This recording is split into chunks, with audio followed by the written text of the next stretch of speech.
Mr. Spanarelli, if you're on the line, can you let us know if you're here?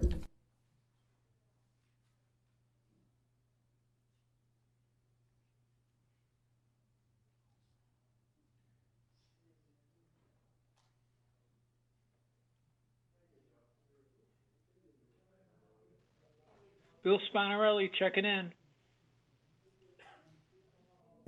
Is that Mr. Servon or Mr. Spanarelli? Spanarelli. Thank you, Mr. Spanarelli. You're welcome.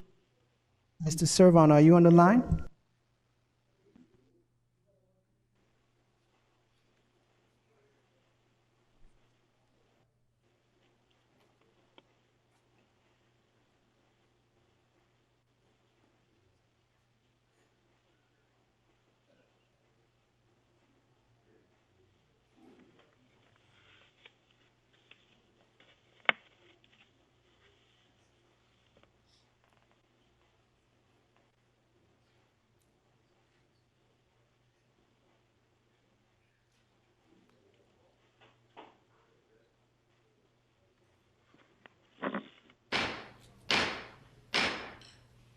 It's now 6:30. I'm going to call to order the Regional Planning Commission public hearing for Thursday, September the 2nd, 2021.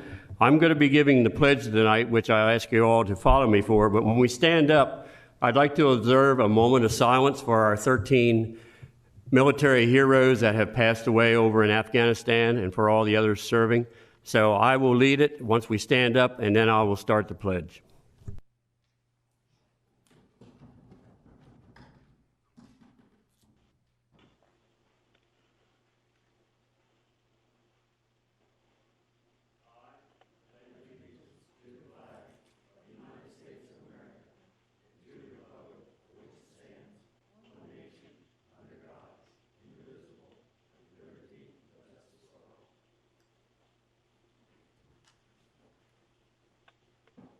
Now, as we enter into the meeting tonight, I would ask that if you have an electronic device or a phone, that you either turn it off or put it on vibrate so it won't be interfering as we go through our different projects. Sarah, I'll now ask you to do the roll call and determination of quorum, please. Mr. Peterman? Here. Mr. Servon? Absent. Mrs. Karcher? Here. Mr. Mills? Here. Mr. Spanarelli? Here. Mr. Davis? Here. Mr. Jester? Here. So you have 6 present. You do have a quorum. All right, thank you very much. You all have an agenda in front of you, Commissioners, and looking it over, if there's no additions or corrections, I ask for a motion to approve. So moved. Second. I have a motion and a second. Sarah, call the commission. Mr. Peterman? Yes. Mrs. Karcher? Yes. Mr. Mills? Yes. Mr. Spanarelli? Yes. Mr. Davis? Yes. Mr. Jester? Yes. So you have 6 yeas in favor of approving tonight's agenda. I thank you very much. I'll come right back to you now for the introduction and public hearing instructions, please. Thank you, sir. This public hearing is being conducted for the purpose of giving the citizens of the county the opportunity to present testimony on the applications before the Planning Commission. Everyone will have a chance to speak. All statements are to be made from the podium at the front of the room. All testimony given shall be sworn or affirmed. For the record, please give your name and address. Copies of any written statements or exhibits used during the hearing should be presented for identification and inclusion in the record. The record will remain open for 2 business days following this hearing. For each application before the Commission, the chairman will introduce the application. The applicant or representative will then be given 15 minutes to present the application. Then those in favor of the application will be allotted 5 minutes each to speak. Then those opposed to the application will be allotted 5 minutes each to speak. When everyone has had an opportunity to give testimony on the hearing on the application will be closed. No decision will be made by the Planning Commission tonight. The Commission will hold a public business meeting next Thursday, September 9th at 6:30 p.m., at which time it will make a decision on the applications heard tonight. All information of record will be considered, and a common vote of 4 members of the commission shall be required to make a decision. Anyone may attend the business meeting, but no new testimony will be received. The public notice of this hearing was published on August 13th, 2021 in the Delaware State News, and the levy court will hear these applications, with the exception of the subdivision application, on Tuesday, September 28th, 2021 at 7 p.m., unless tabled by the Planning Commission or withdrawn prior to the hearing. The levy court also meets in this room, and we should note that for anyone online, instructions will be given during the hearing for how to join and give testimony. Mr. Chairman. Thank you, sir. Appreciate it very much. We'll now go down to our public hearing. The first application tonight is application entitled, and I'll apologize ahead of time if I get your name pronounced incorrectly, C-21-03 Robert Ongeko. Applicants and owners Robert and Grace Ongeko, 513 Cypress Drive, Magnolia, Delaware, 19962. Property location 513 Cypress Drive, Magnolia, Delaware, 19962. Present zoning district RMH, residential manufactured homes, relation to the growth zone inside. Present use is residential. Proposed use is same with home occupation. Proposed improvement, none. Levy Court District 5th, Mr. Jody Sweeney. School District is Caesar Rodney. Fire District is Magnolia, Station 55. Area and location, 0.34 plus or minus acres on the east side of Cypress Drive, approximately 213 feet north of Carter Road, northwest of Magnolia. Is there somebody here to represent this application? Please come to the mic. You can give your name. You'll either be sworn, give your name and your address, be sworn, or affirmed by our attorney. Robert Ongako, 513 Cypress Drive, Magnolia, Delaware, 19962. Sir, do you swear or affirm to tell the truth, the whole truth, and nothing but the truth? I do. Thank you. Go right ahead with your presentation. My wife and I, we do business selling coffee mugs through Amazon. Pretty much the whole process is we get a shipment or a delivery of blank coffee mugs to our house. We put them in our garage. And then from that point on, we take them inside the house and do prints on them. Once we're done with the printing of the mugs, we'll take them outside to the garage. And pretty much I'll do a shipment with my personal... Can you slow down a little bit? We can't understand you. Oh, sorry. Slow down a little bit. There you go. Oh, okay, sorry. Thank you. Oh, understand. What we do is we ship the mugs pretty much to USPS using my personal vehicle or a UPS warehouse. Normally I do a shipment once every 2 weeks. So since the transaction is completed through Amazon, we do not see any of the clients or the customers. We do not require any parking space. We don't do any signage in our house. Pretty much everything's done inside our house, and Amazon does any kind of transactions. So. I thank you very much, and now I'll open it up for questions from the commissioners. Anybody here have any questions, or anybody on the phone? Mr. Spattarelli? No, not at this time. Thank you. Anyone here? Nobody has any questions? Oh, okay, you've already said that. And thank you, sir. We appreciate it. Is there anybody else here tonight in favor of this application? I'd ask you to come to the mic and once again give your name and your address and be sworn or affirmed by our attorney. Okay, my name is Ellen Aparicio, and I live at 507 Cypress Drive, Magnolia, Delaware, 19962. Ma'am, do you swear or affirm to tell the truth, the whole truth, and nothing but the truth? I do. Thank you. Okay, I live just down the street from him, and I received a letter, and there was a petition also that we were able to say, do we approve? And I would just like to say that I don't understand where there's a problem. He has an online business. He ships some things out every couple of weeks, gets some supplies shipped in. I mean, we have shipping and receiving trucks coming through our neighborhood all the time. Amazon Prime delivers 7 days a week. So I don't see a problem. I mean, they have a business, they're earning a living. It's not affecting us. No customers are coming in the neighborhood. It's not adding extra traffic into the neighborhood. So I'm in favor. I mean, let the man run his business. It's not affecting my enjoyment of my property. You know, I can see his house from my front porch, and it doesn't affect me at all. So I'm in Thank you. favor of letting him. Thank you for your comments. Sir, do you have your name and your address? Yes, my name is Jamie Aparicio, and I live in 507 Cypress Drive. Sir, do you swear or affirm to tell the truth, the whole truth, and nothing but the truth? I do. Thank you. All right. The person who just spoke before me is my wife, and pretty much everything that she said is agreement with that. I don't foresee any problem, issues. The gentleman's having his little business and home.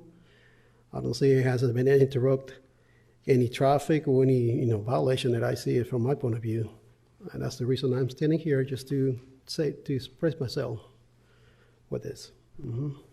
Thank you very much. Thank you for speaking up. Thanks.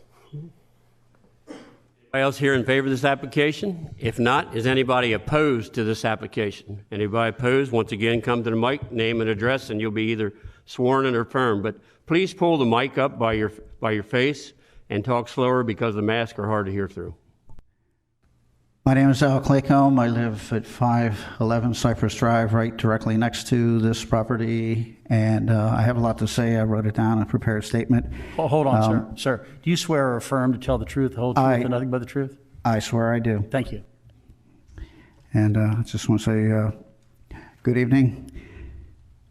I know I stand here in alone opposition to this. The applicant was at one time very vocal with me, very, if not overly friendly, shared a lot of things with me, and when things started coming to fruition with what he had said he had wanted to do, it started to become a concern. For the last 2 years, he's already operated this business out of his garage without a permit. We've already had the Amazon Prime trucks coming and going daily, sometimes multiple. At least once a month, we would have a moving truck block the road, the street, which is winding and small and on a curve and now full of school buses. He did confide in me one day that he wanted to build a pole barn to move the stuff out of the garage. Well, what's in the garage from floor to ceiling was Amazon boxes, stacked from floor to ceiling, packed in there tight. One time I asked him, just out of curiosity, what's in there? And he said, kind of like none of your business type, trinkets. Well, it is my business. This is my family. We are the original residents of Cypress Gardens. We bought the model home. I don't know anybody who's ever tried to do this. We have never, and we don't now have an HOA, which I have a feeling, yes, that was no mystery. There was talk of moving things back to this pole barn, and to me, what's in the garage was, all I saw was boxes. I am against the expansion of the business. I did confide in him one day after he got belligerent with me in my driveway, because once I told him I opposed this, he went from Mr. Friendly to staring me down and threatening looks and actions, whatnot. Walking up my driveway, getting belligerent on the realm of being actually threatening, asking me what my problem was for opposing this. And I told him, I didn't complain the last 2 years. I didn't say a word. However, if you're going to expand this business back to this building that looks nothing like it belongs in a residential area, but more like a storeroom or a store warehouse, I said I had a problem with that. And I said, even after him coming up to me, being belligerent, about 3 weeks later, I walked up to him and I said, you know what, let's work this out. I'm trying to be neighborly here. I don't condone not following rules, but if you go back to doing what you're doing, this trinket, this coffee mug, whatever now you're applying for 2 years later, I'm not going to say a word. But yet here we are. And in addition, finding out from the other neighbor that he's going around talking to the other neighbors to get in on this Amazon business once he gets it established leads me to believe nothing except the fact that he is trying to expand his business back to this, I'll call it a pole barn, but it looks more like a warehouse, but that's not for me to judge. I do have concerns with that. I do have concerns that if this is approved, which I don't know why it would be, but everybody deserves to make a living. I get that. But my concerns would be if it's moving back to the backyard. He's already building up his road. He has never stopped working on this to do what I believe is his intention, is expanding this Amazon business. The husband of the wife next door came up to me. He was a little bit concerned because he was talking to her about joining in on this Amazon business once he got it going. This is a residential neighborhood. It has always been. It already now has a feel of a commercial business because of this building, but that's not for me to decide. To each his own on buildings. But what I was told, and of the concern of people telling me that he's trying to get them in on this business once he gets it going, leads me to believe it's not about coffee mugs. And again, that's my concern. It's a residential business. He has bragged repeatedly how much business or property he owns in the Philippines and in California. So my thing is, go downtown and rent a building. Don't bring tension as a new neighbor to the neighborhood. I'm trying to get along. Why can't we just all live in a residential neighborhood with the feel of a residential neighborhood without the threat of an expanding Amazon business taking down our property values that we work for and have always worked for? So, Thank you, sir. Is that what you got? You got all? That's all you had to say, correct? Yes, sir. Okay. We appreciate your statement. Thank you very much. Thank you very much, and have a good evening. You have a question for the gentleman? No, I have a question for the Okay, we'll go ahead and proceed with the. I got a question for you. Yes, sir. Do you have a homeowners association in there? You do? We do not have, or You nor do not have. We have never had in that subdivision. Do not. Yes, sir. Okay, thank you. Does that answer your question, Mr. Peterman? Okay. Sir, if we did, we wouldn't be here right now. Thank you. Thank you. Anybody else opposed to this application would like to speak? Anybody else opposed? I think we do have one question for you, sir, that she didn't get answered when you was up at the mic. So. It wasn't answered because I didn't have one when you were up at the mic. So let me clarify, or have you clarify. You said you send out every 2 weeks, you send things out by the USPS, right? Yes, ma'am. USPS or the UPS warehouse. Okay. So does a truck come to your house, or are you delivering it somewhere? I deliver it. I have a small pickup that I put in there. That you put everything in there? Yes, ma'am. And how are you getting your supplies? How do they get delivered to you? Oh, it comes into our house. It gets delivered pretty much once every 2 months. They bring it to our How house. often? Once every 3 months? 1 month, every 2 months or 3 months.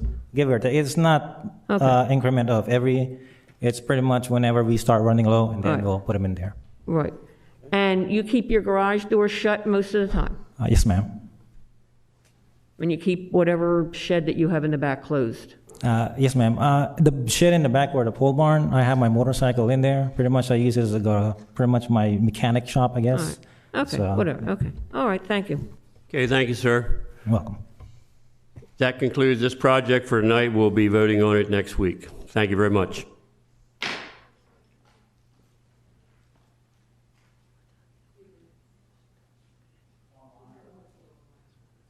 Oh, there is somebody online. Go ahead, Mark. By what? If there's anyone who is joining the WebEx call via phone, if you wanted to comment at this time, you can press *3 to raise your hand and *6 to unmute.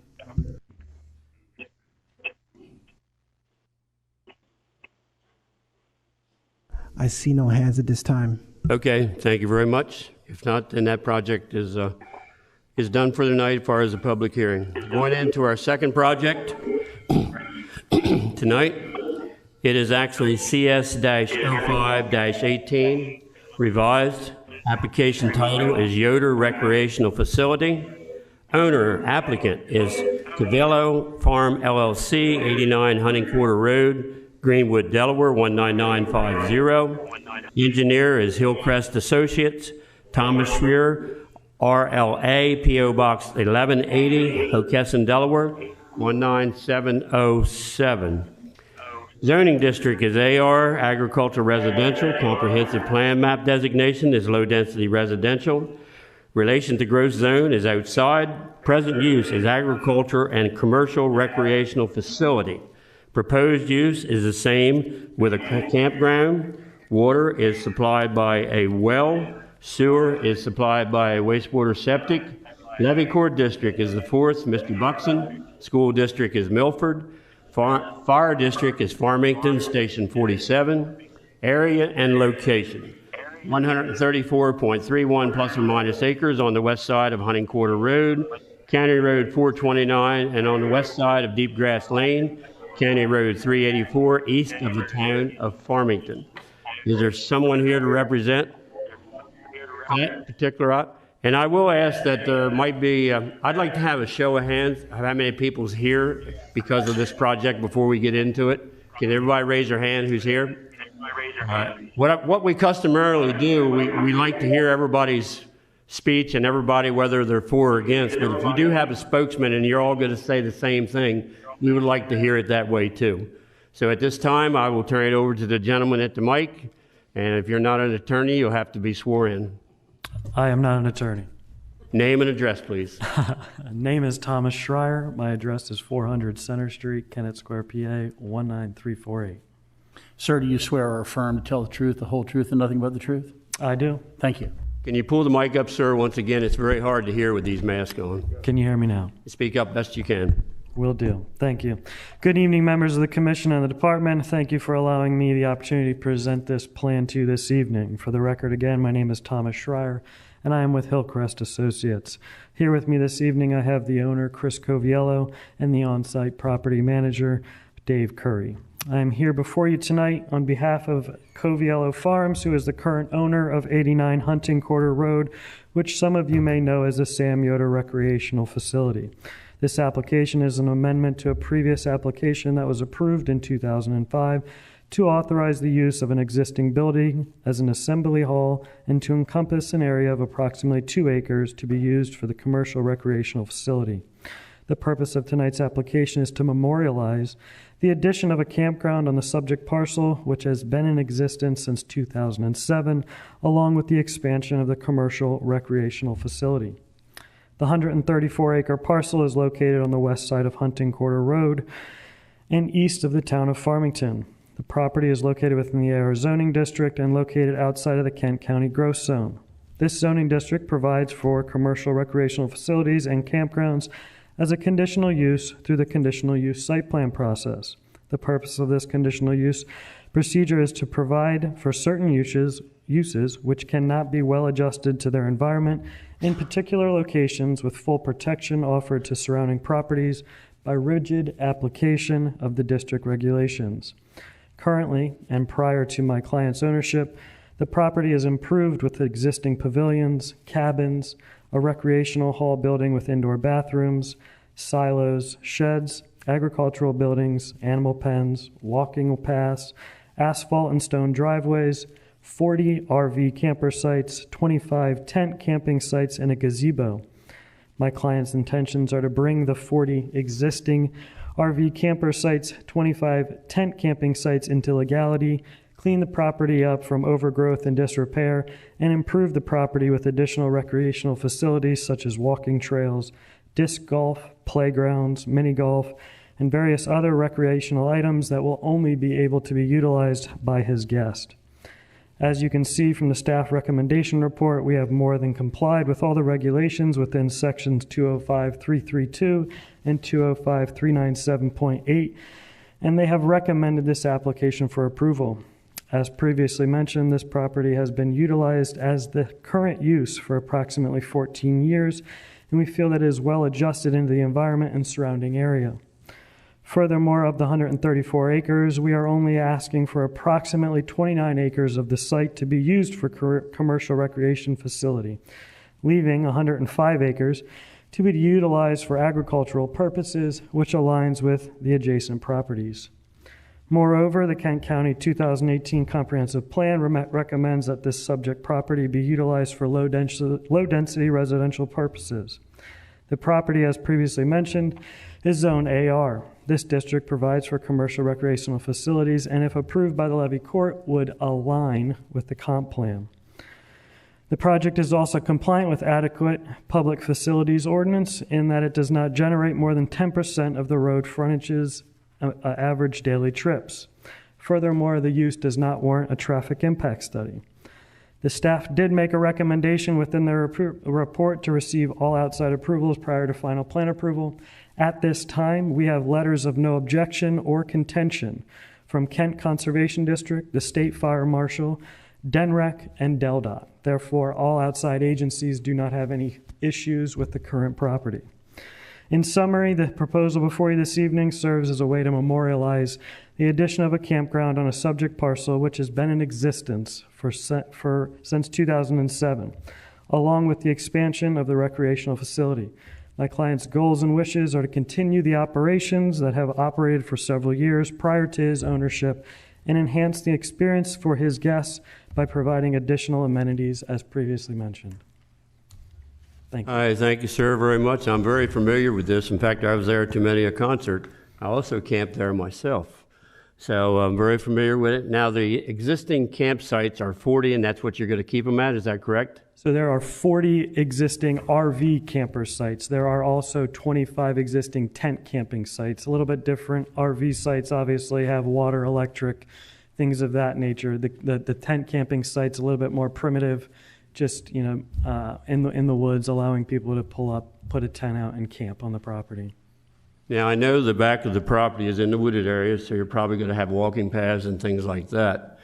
There's also some adjoining property owners that have walking paths and things in their woods. How are you going to guarantee that the people on your property are going to stay there? Are you doing additional fencing in the back in the wooded areas? Or So currently the property has significant fences around the property that encompass a lot of the pastures. Obviously, my client will provide documentation to his campers not to trespass onto others. But I think, because of the existing fences, that would suffice in our opinion. If the adjacent property owners felt the need to put no trespassing signs along their property lines, they would be more than welcome to do so. Yeah, because I know there's a conservation ditch back there and everything between your property and somebody else. So there's got to be some kind of guarantee that your patrons will not be trespassing on other people's properties in this particular situation. So obviously my client can do the best of his ability to guide people into doing the right thing, but other than keeping the existing fencing, obviously there's tax ditches that separate property lines as well as wetlands and swamp and streams. So I think I can work with my client to figure out a best path forward to doing that. But as I said, there is currently fencing that surrounds the majority of the parcel as it is being utilized to hold cattle and things of that nature. Understand that. Now I'm going to open it up to the other commissioners. I believe Commissioner Denise would like to ask a question. Good evening. I'm noticing that you're saying that there might be disc golf holes. I don't even know what that is, but that's okay. And a miniature golf area.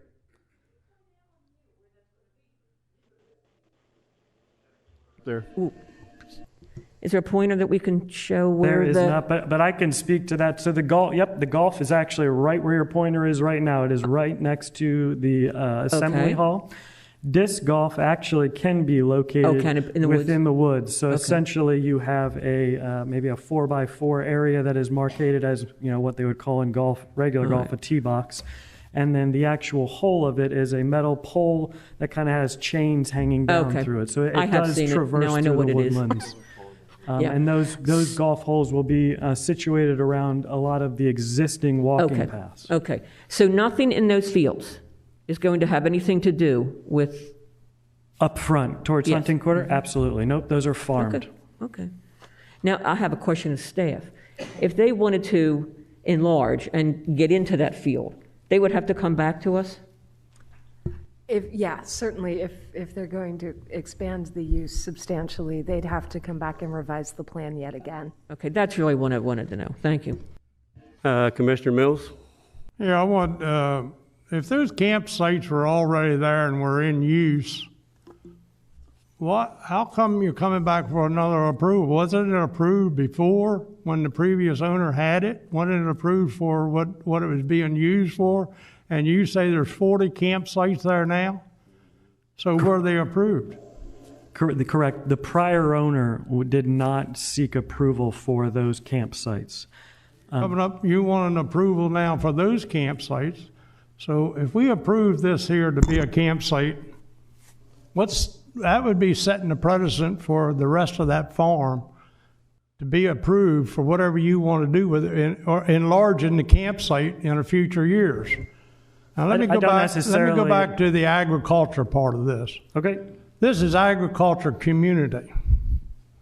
This community, and you're only showing on that map up there, I see 4 chicken houses within the vicinity of this site. That whole property around there is populated with chicken houses. Agriculture is a prime source of Kent County or Sussex County. And these places like these here that are popping up, and we're approving them, is putting a deficit on agriculture. Agriculture is a 24-hour, 7-day-a-week job, regardless of whether you think it is or not. They have to work. These chicken houses have to go in and out. And when it comes time to open those doors on those chicken houses to clean out to get it, that's when the odors all start. I'm speaking from experience on this because I live right next to one of these parks that came up. And agriculture has to work around these types of projects, not the project working around agriculture. Agriculture has to work around them. This one particular park I'm speaking of, the farmer was out there working the ground, and they went out and asked him to stop because there was a problem with what was going on in the event. What's going to stop an event going on here, and you're going to have events going on, is agriculture, and in this case, we'll use chicken houses, producing an odor that you're not going to want it to happen. You know, we're stepping on agriculture. Agriculture, like I say, is a prime source of the Kent County. And we're keep putting these kind of places up for approval, and agriculture has to work around them, not that working around agriculture. Said enough. Thank you for your time. Mr. Davis, I believe you have a question. Thank you, Mr. Chairman. I got to drop my mask. This thing keeps dropping down. I have a couple of questions of the engineer. First of all, have you ever met or your client met with the adjoining neighbors to tell them what you're going to be doing down there? To the best of my knowledge, yes, my client has met with all of his adjoining neighbors. He also has sent letters ahead of the letter that we were required by this process, informing of his intentions, and provided his cell phone number to every single one of them. Is that the only way he communicated, was by the letters the county requires? To the best of my knowledge, he has made himself available to all of his neighbors. If he sent a letter, I want it here next week. I want to look at it. I get very concerned when I hear neighbors complaining. They sent a list of 7 different things that they have an issue with. That's why I asked the question, have you met? And a couple of these things I think are very valid. For example, and I know that the residents that are complaining about it don't live really that close, but number one, I guess the question I would have, when your camping site is open for business, are you going to have a person in there 24 hours a day to make sure at 12 or 1 o'clock at nighttime somebody's not camping out there raising cane and drinking and all that type of stuff? That can probably be answered better by my client, but ultimately there is an on-site property manager. I'm not talking about right now. I'm talking about when you complete the camping. So as I mentioned before, this has been in existence and been operating as a campground since 2007. My client purchased this in April. I don't care what happened in 2007. I'm concerned about you asking us to approve this campsite from here forward, and you're making major modifications, major. I don't know about So, major now let me modifications, finish. but You're in ultimately, Kent yes, County. there will I be an don't- on-site property manager. Hold on, please, I have the floor. Maybe this must be your first time you've been here, but one person speaks at a time, and I appreciate that, thank you. So there's some issues here about for me, is somebody gonna be there at nighttime in case things get out of hand? And I guess your answer is that the owner's gonna have to answer that question? The answer to that question would be there is an on-site property manager.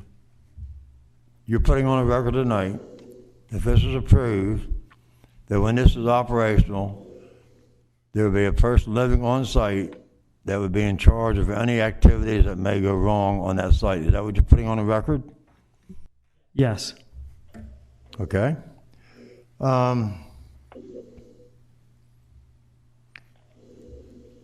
agree with a lot of things that Mr. Mills said. You know, that's these people may come out of state, but just for a note that I don't think they'll be too happy to have a chicken house right next door to your campsite, because it's not the most desirable thing to have happen to you.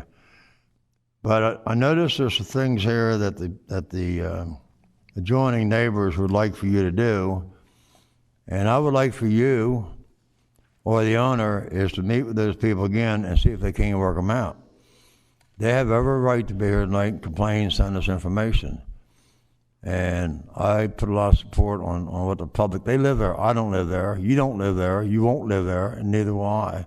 And probably the owner won't live there. So they have every right to raise these concerns. So those are a couple of things I do have concerns about, and thank you very much. Thank you, Mr. Davis. Any other commissioners have any questions? Mr. Peterman, go ahead. On this paper that the people are approving for this campsite that you got, I noticed that 25% of them are from Milford and Lincoln. Do they intend to go there? Do you know these people? Are they going to camp there? And then I noticed there's 1, 2, 3, 4 more. Another 25% is on the same address, on 2 addresses, and they're on Quarter Road. Do you know any of these people? Is this just friends that just said, well, it's on the letter and they have no intentions of ever going camping, or what? I don't know. It just seems a little out of order for me to see this household and see there's people from Lincoln, Delaware, wants to go over there, and that's 25% of them, and then to see that another 25% are on Quarter Road and Houston, and out of that 25%, 3 of them has the same last name.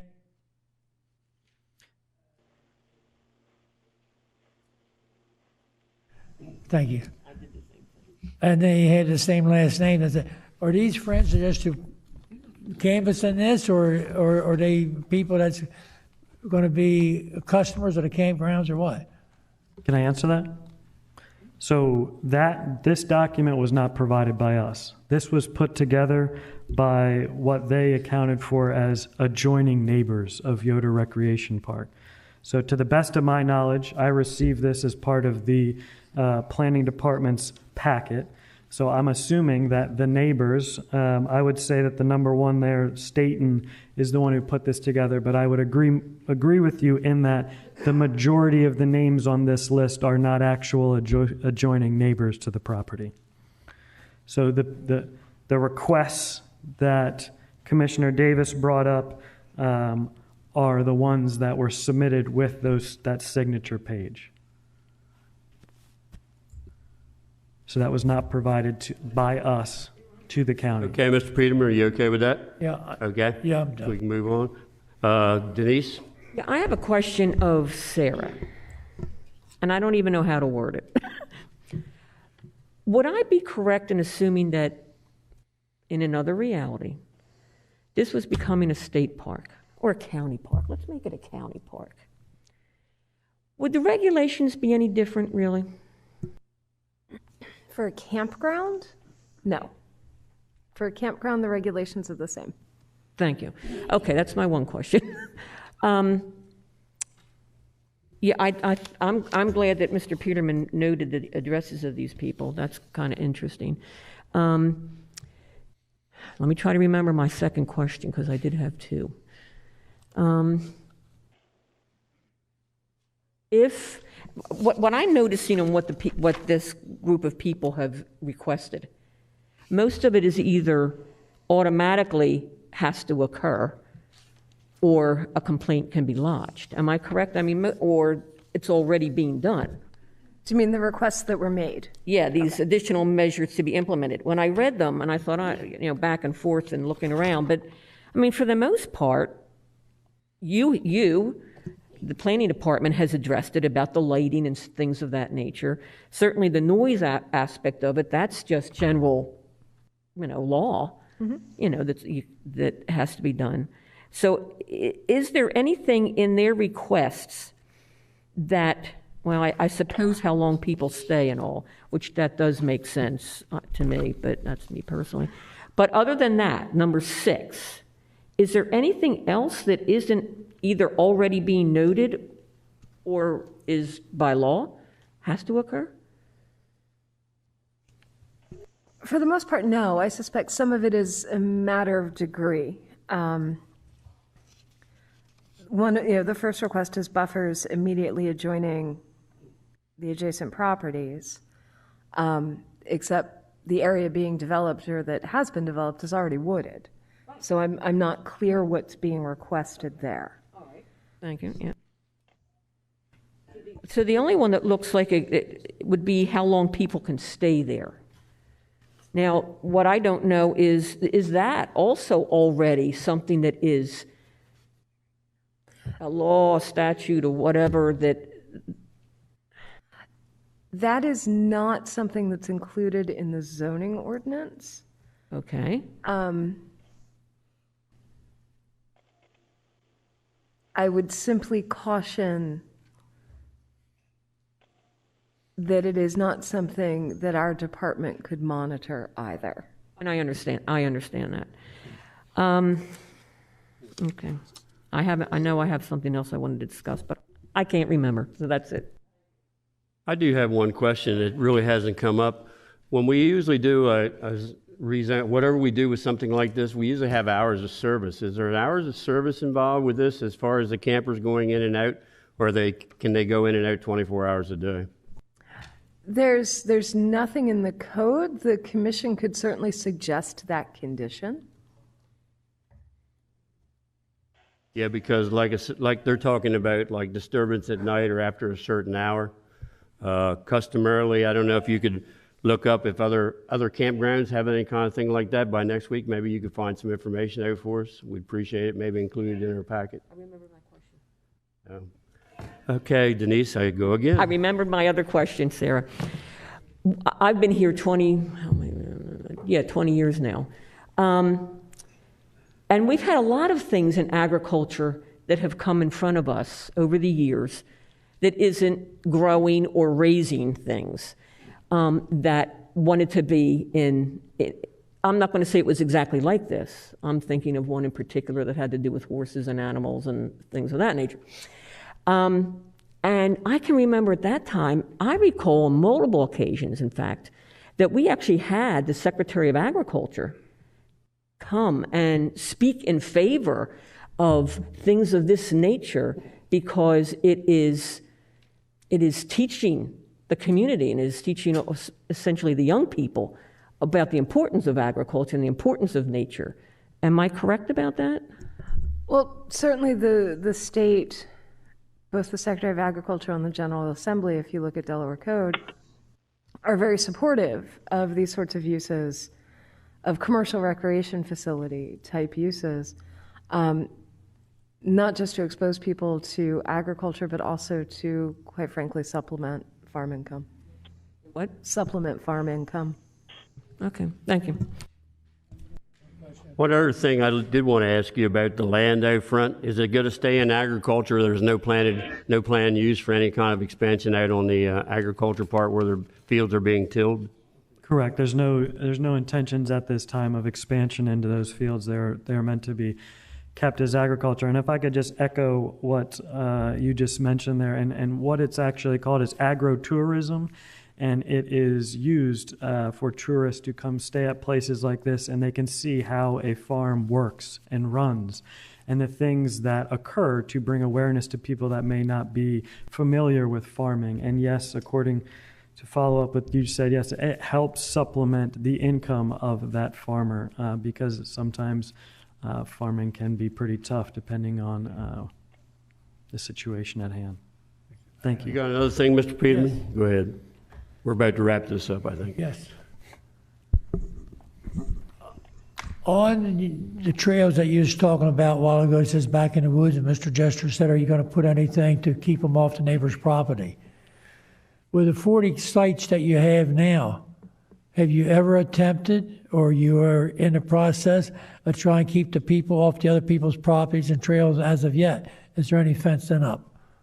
So currently there's a ton of fencing all over the property. Yeah, but is it on to the property lines to keep the people from crossing? Yep, yeah, the pastures run all the way up to the property lines in many locations. Okay, and your maintenance in that? I'm sorry, say that one more time. And are you maintenance in it? The trails, yes. The trails are... And the fencing? Correct. Yep, they get mowed. Okay, thank you. Does any of the commissioners online have any questions, Mark? Has anybody raised their hand as far as Mr. Servon or Mr. Spadarina? I am waiting at the moment. Mr. Servon is trying to get his microphone together. He's also joining by phone. If he does come in the next few minutes, I'll alert you. Okay. So I understand that we thank you for your presentation, appreciate your diligence, and we'll move forth. Is there anybody else here in favor of this application and would like to speak? Anybody else here in favor?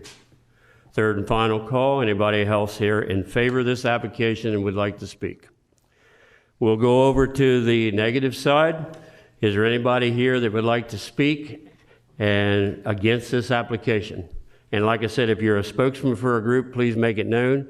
So, sir, come on to the mic and give your name and your address and speak your concerns. You'll be either sworn or affirmed by our attorney. Greer Staten. My residence is 16041 Statenville Road, Lincoln, Delaware. My property is adjoining this, another farm, 413 Hunting Quarter Road. So just to clear up that confusion, we live next door. I'm there every day. Mr. Staten, do you swear or affirm to tell the truth, the whole truth, and nothing but the truth, sir? I do. Thank you. Yeah, Mr. Staten, make sure you pull the mic up so we can hear you. Thanks, okay. sir. Thanks. Is that good? Thank you. Sounds good. All right.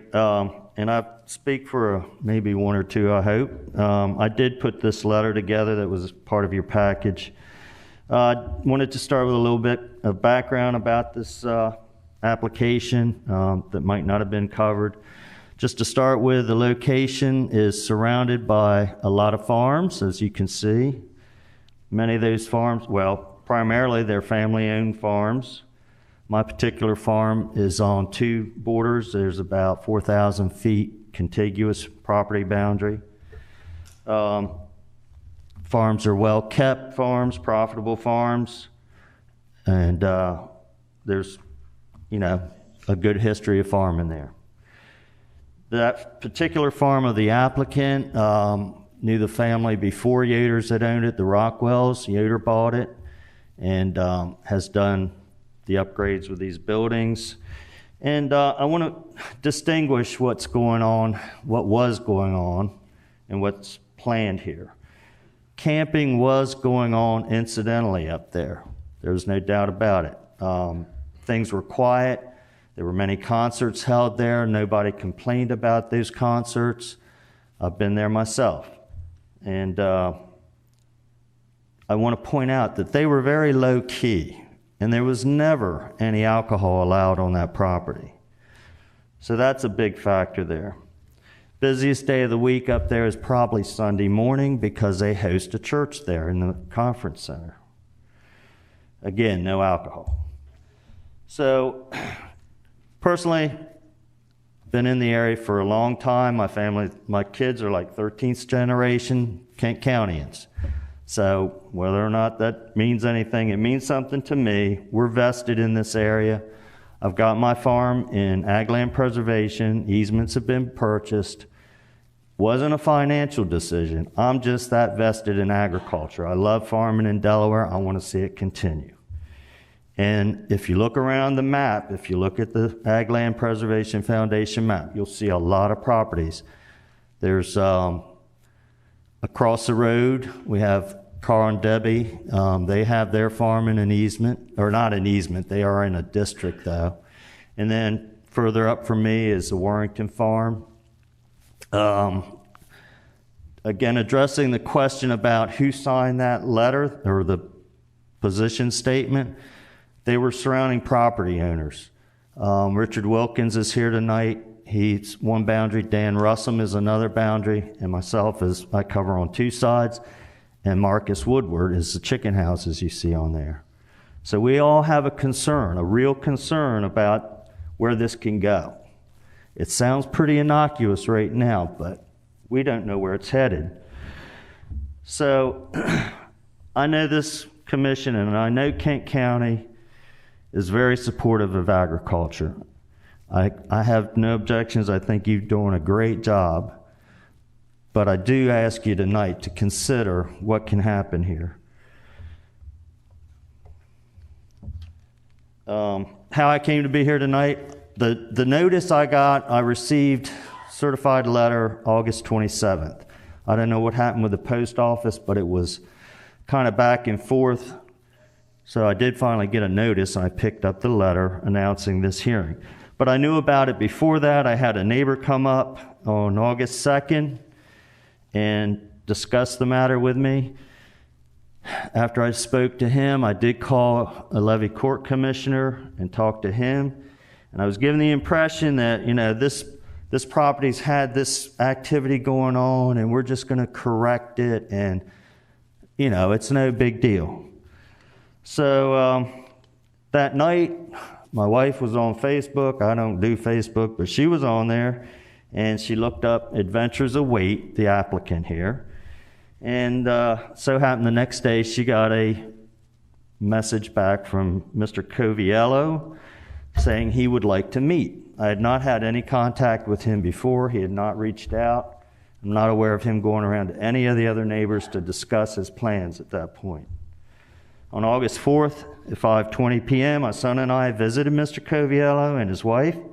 He described his background and accomplishments, and I will give him compliments for what he's done with his life. He's a young guy. He's an entrepreneur. He's started out with a lawn care business, worked in a factory. He's had previous campgrounds in Florida, and he has an industrial park in Wilmington, so he's done well, and I credit him for that. When I asked him about his dream for this property, I was told by him and his wife they had no major changes planned. They just loved the peace and quiet of the area and no major changes.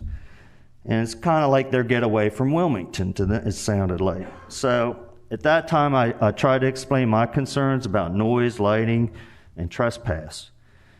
Not long after our meeting, I kind of came to the conclusion that this wasn't going to be the same as a Yoder operation. So, again, they did a little bit of camping incidentally there. They had church services, weddings, special events, concerts, but it was all quiet inside. So at that time, I decided to get some more information, as much as I could.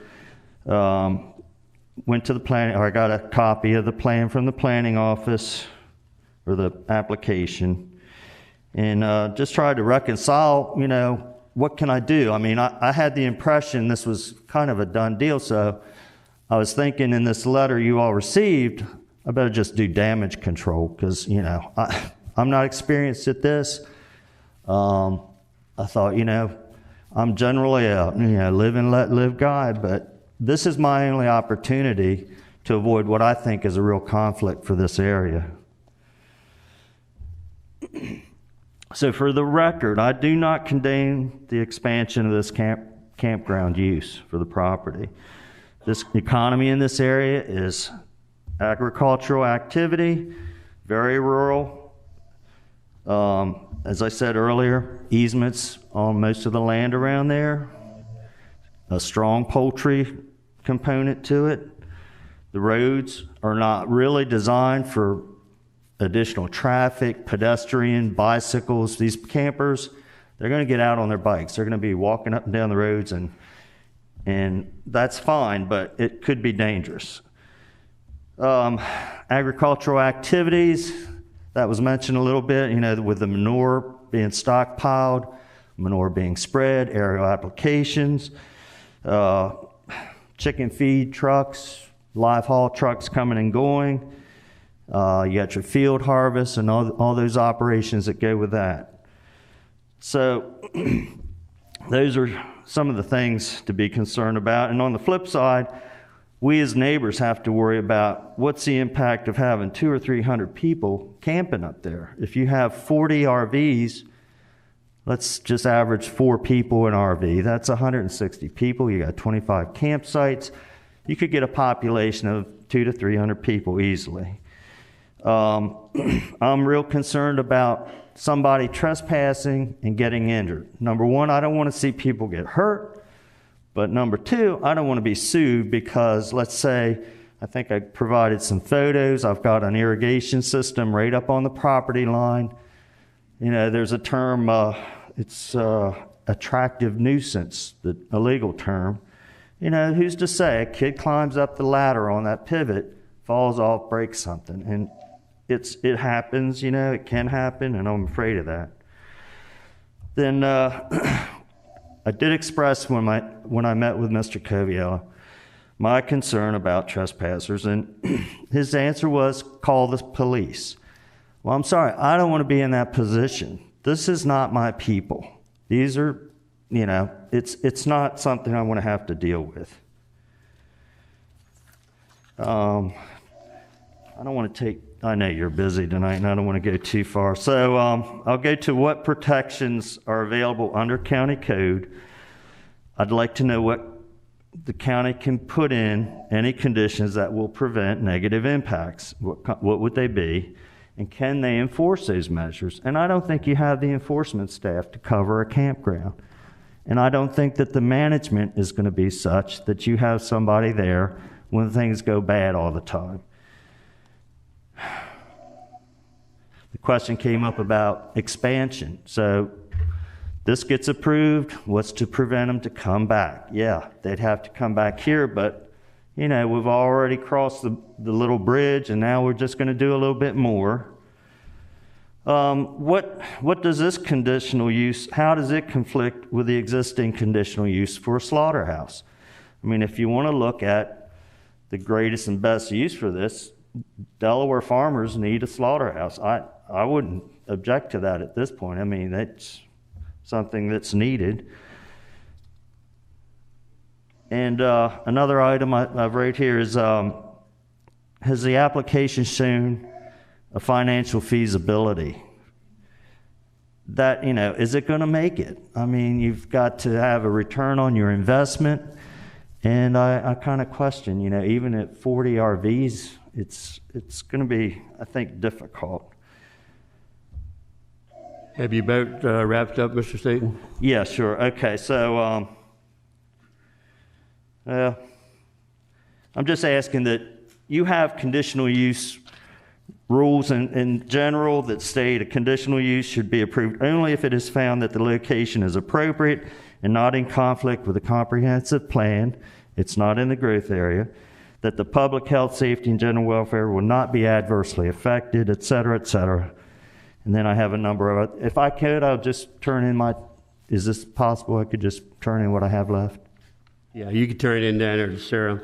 Sarah, I do have a question about this application. The size of the building that's on the application, the number of people that can participate in there is actually gauged by the fire marshal, correct? Correct. And we don't have anything to do that. And as he's already stating, there's never been any alcohol. Do we have any control over alcohol as far as on different projects and all? We cannot do anything with that? That's governed explicitly by the state, not by us. That's what I figured. So I just wanted to verify that while you was at the mic, Mr. Staten. So, very good presentation. You just turn it over to Sarah. We'll all get copies of it. One other item I'd like to include that I would turn over was a recent article in the Cape Gazette about a rabbit hole campground being applied for. I know this isn't Sussex County, but this is like worst case campground. It's a nightmare. So. Thank you very much, and we appreciate the photos and all. They were very descriptive. Thank you, sir. Sarah down there in the...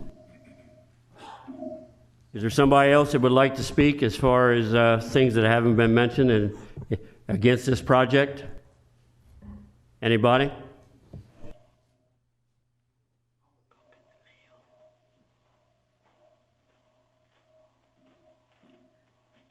Your name and your address, and be either sworn or affirmed.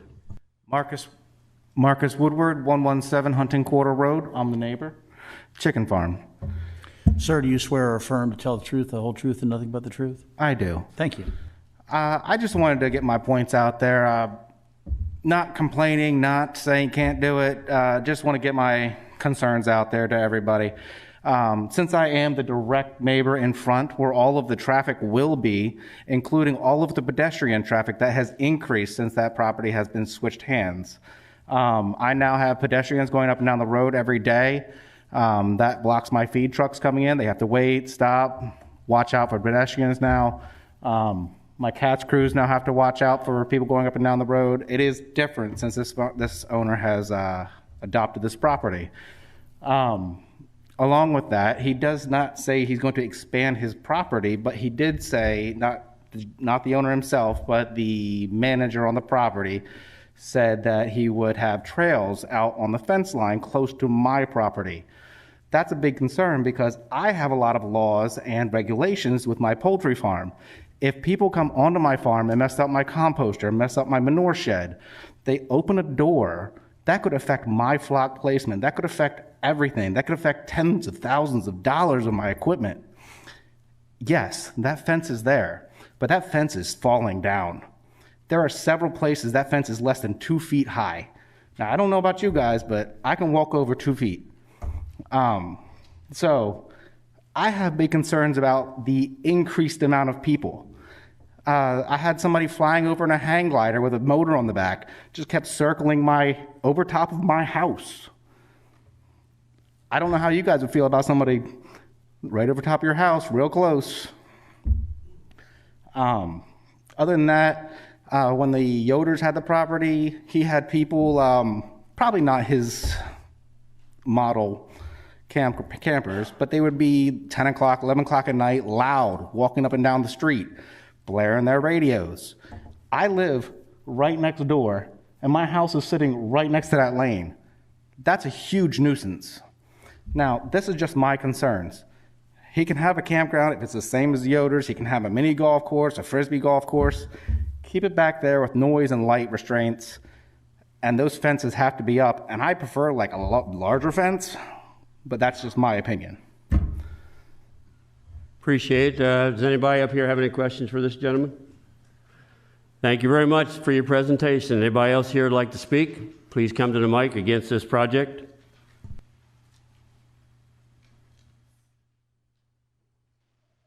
Good evening, young man. Give your name and your address, and you'll be either sworn or affirmed. Richard Wilkins, 9311 Memory Road, Greenwood, Delaware. Mr. Wilkins, do you swear or affirm to tell the truth, the whole truth, and nothing but the truth, sir? I do. Thank you. Thank you for the opportunity to address the commission. So many of the points have already been brought out by Mr. Staten and by Marcus. I would just like to speak to some of those points and some others. First, let me start off with the question of agritourism was brought up, the subject of agritourism. I have nothing against agritourism. I support agritourism. But basically, agritourism is defined as being an enterprise of a working farm.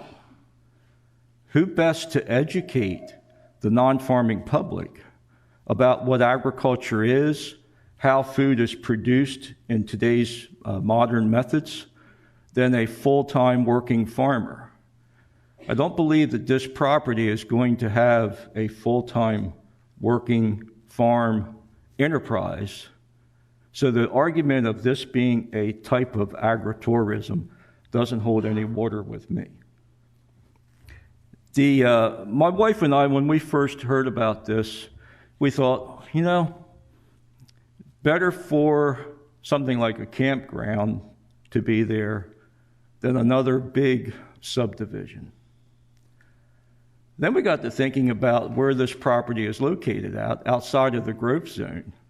And with the current density restrictions in that area, well, unless a major subdivision was approved, then there could only be, 10, 12, 13 home units on that property anyway. They're asking for you to approve 40 campsites with central water and central sewer and electrical hookups. And as we looked at code, there is no restrictions currently in Kent County Code on how long a resident can stay on a campsite. So in effect, the density of this property outside of the growth zone, if you approve this conditional use request, could be greater than what the intent is for low density in that neighborhood. What's to restrict people from putting tiny homes on these campsites and living there year round? And that's something that's a concern to us. We looked at the pictures with the existing poultry houses that are adjacent to this farm, and it's already been pointed out that within close proximity are many more poultry houses. So another concern that I have is, what if either these existing poultry farms wanted to expand, wanted to build additional production facilities, or if the adjacent properties, my own included, that if myself or future owners of my farm wanted to do some type of change in the agricultural use, not changing away from agriculture, but a change within agricultural use, putting up an animal production confinement facility, putting up high tunnels, whatever it may be, a change in the type of agriculture that's taking place there. What protection do I or a future owner of my property have against a nuisance lawsuit towards us because of allowing, not standing up and voicing the concerns about a conditional use being granted to change the nature of a property in the center of an agricultural production zone? That's the right that we have tonight, is to voice our objections to this conditional use being granted. There has not, we in the community feel that the prior family that owned this property, the Yoder family, has not been a nuisance to us. But we're wary of what may become if this is now legitimized, and what the future plans may be for enterprise activities on this property. That ends my comments, but I'll be happy to respond to any questions. Anyone here have any questions for this individual? Thank you, sir. Appreciate your comments. Sir, I do have one question. If a conditional use that comes out for something like this with a park, what does it do for the adjoining property owners as far as farming? Is there restrictions on the setbacks any different than they would be than if we change the conditional use of the property? No. So it'd still Standards are be the like same. 25 or 35 feet and all like that? A CAFO, it's different, but that's regardless. Setbacks for example, a chicken house are different. I understand that. No, but I just wondered what the RV don't park change. does to the adjoining property owners. They're not going to change. Okay, thank you very much. Anybody else here like to express against this particular project? Third and last call. Anybody else here would like to come to the mic to talk against this project? If not, we'll be taking this project up next week. So thank you for your comments. Oh, we have somebody on the phone again? If there's anyone online that would like to make a comment on this application, if you're on the phone, please press *3 to raise your hand, *6 to unmute.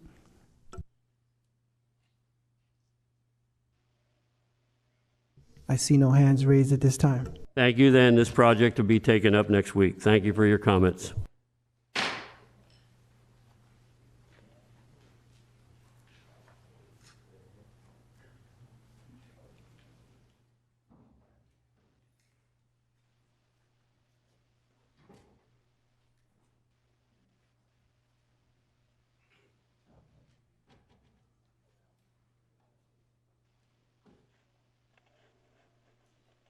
We now go to our next project for tonight, third project. It's CS-21-02, J&J Contracting Incorporated. Applicant owner is John W. and June A. Bubniak, 4508 Turkey Point Road, P.O. Box 245, Woodside, Delaware, 19943. Property location, 9959 North DuPont Highway, Felton, Delaware, 19943. Present zoning district is BG, general business. Relation to growth zone is inside. Present use is a contractor's establishment with outdoor storage. Proposed use is same with a new 30 by 90, 2,700 square foot building. Proposed improvement is a 30 by 90, 2,700 square foot building. Levy Court District is the 6th, Mr. Glenn Howe. School District is Lake Forest. Fire District is Felton Community Fire Company, 48. Area location is 3.66 plus or minus acres on the east side of South DuPont Highway, US Route 13, approximately 1,205 feet north of Andrews Lake Road, County Road 380, northeast of Felton. Is there someone here to represent this project? Please come to the mic. Give your name and address for our attorney. Hi, I'm John Bubniak, and I'm at 25 South Street, Woodside, Delaware. Sir, do you swear or affirm to tell the truth, the whole truth, and nothing but the truth? I do. Thank you. Go ahead with your presentation, sir. I'm just here to apply to for a new building that we're putting in the back for the contractor's establishment that we have. And it's just I need more storage there. I want to get it cleaned up and keep stuff that I've had laying outside and for equipment to put inside of it. And everything's going to stay the same. There's not a lot there.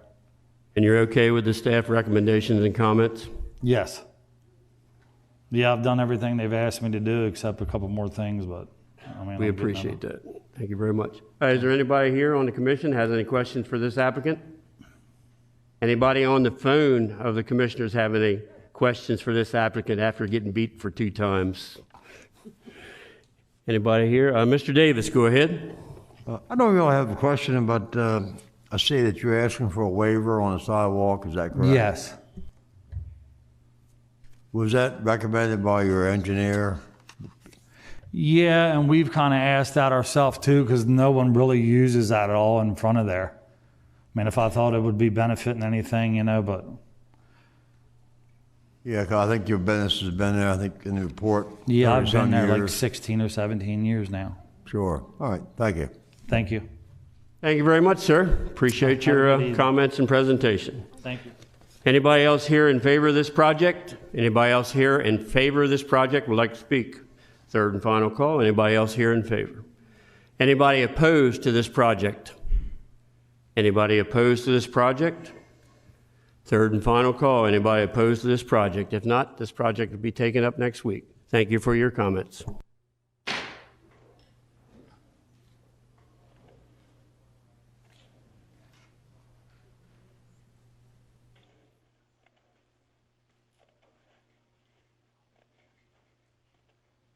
Our next project for tonight, project number 4, is CS-21-03, Dover Fast Food Restaurant.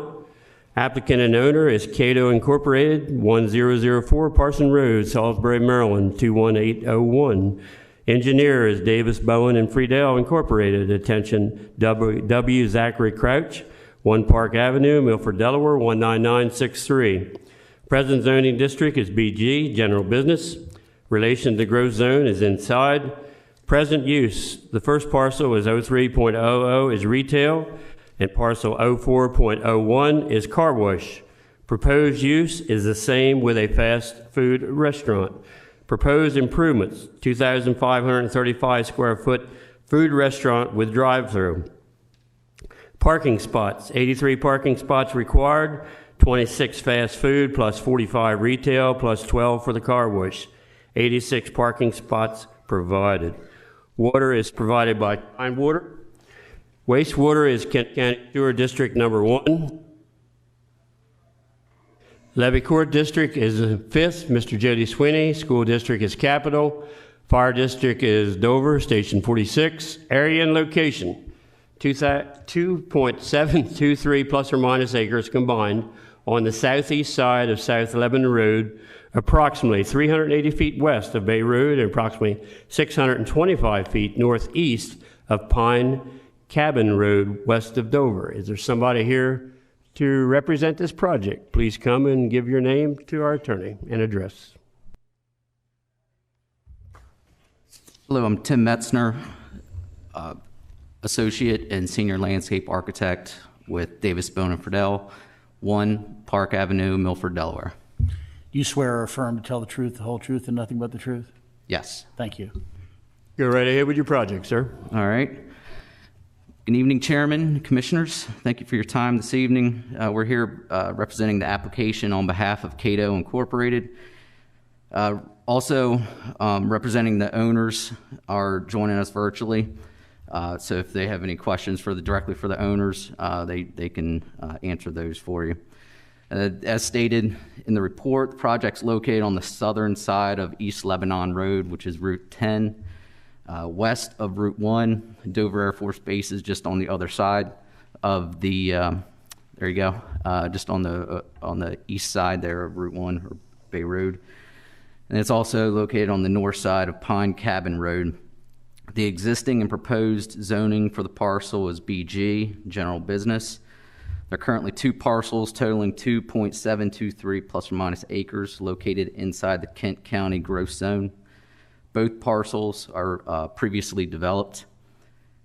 Parcel 0300 is approximately 1.386 plus or minus acres, and it's the parcel on the left side, which is the west, and it's the existing retail development. Parcel 04.01 is approximately 1.337 plus or minus acres, and it's the parcel on the right side, which is the east side, and that's the existing car wash. As part of this proposed plan, the owner understands the site will need to follow the necessary steps with the county to consolidate both lots into one parcel, which we know will be required should we have a favorable recommendation and approval from the RPC and Levy Court. The proposed plan is to construct a new 2,535 square foot plus or minus square foot standalone fast food restaurant with drive-through. We're proposing to demolish approximately 3,884 square feet of the northern portion of the existing retail building, which was most recently a Popeyes restaurant. Also being demolished are 2 of the western bays of the existing car wash, which approximately is 752 square feet. The existing square feet of both retail and car wash buildings, the existing square feet equal 13,566. The proposed square feet of the new fast food restaurant and remaining retail and car wash buildings equal 11,465 square feet. That equals a reduction in 2,101 total square feet for the overall site, which generates a reduction in total trips by 1 less trip per AM peak hour and negative 11 trips per PM peak hour to the site. Therefore, does not meet the threshold to require traffic impact study. The remaining businesses in the retail building are going to remain as is and stay in business. The remaining bays of the car wash will remain in use as well. There are two entrances to the building for the public, and it's on the left side. I don't have a, do you guys have a laser pointer? Do you have? Might be easier.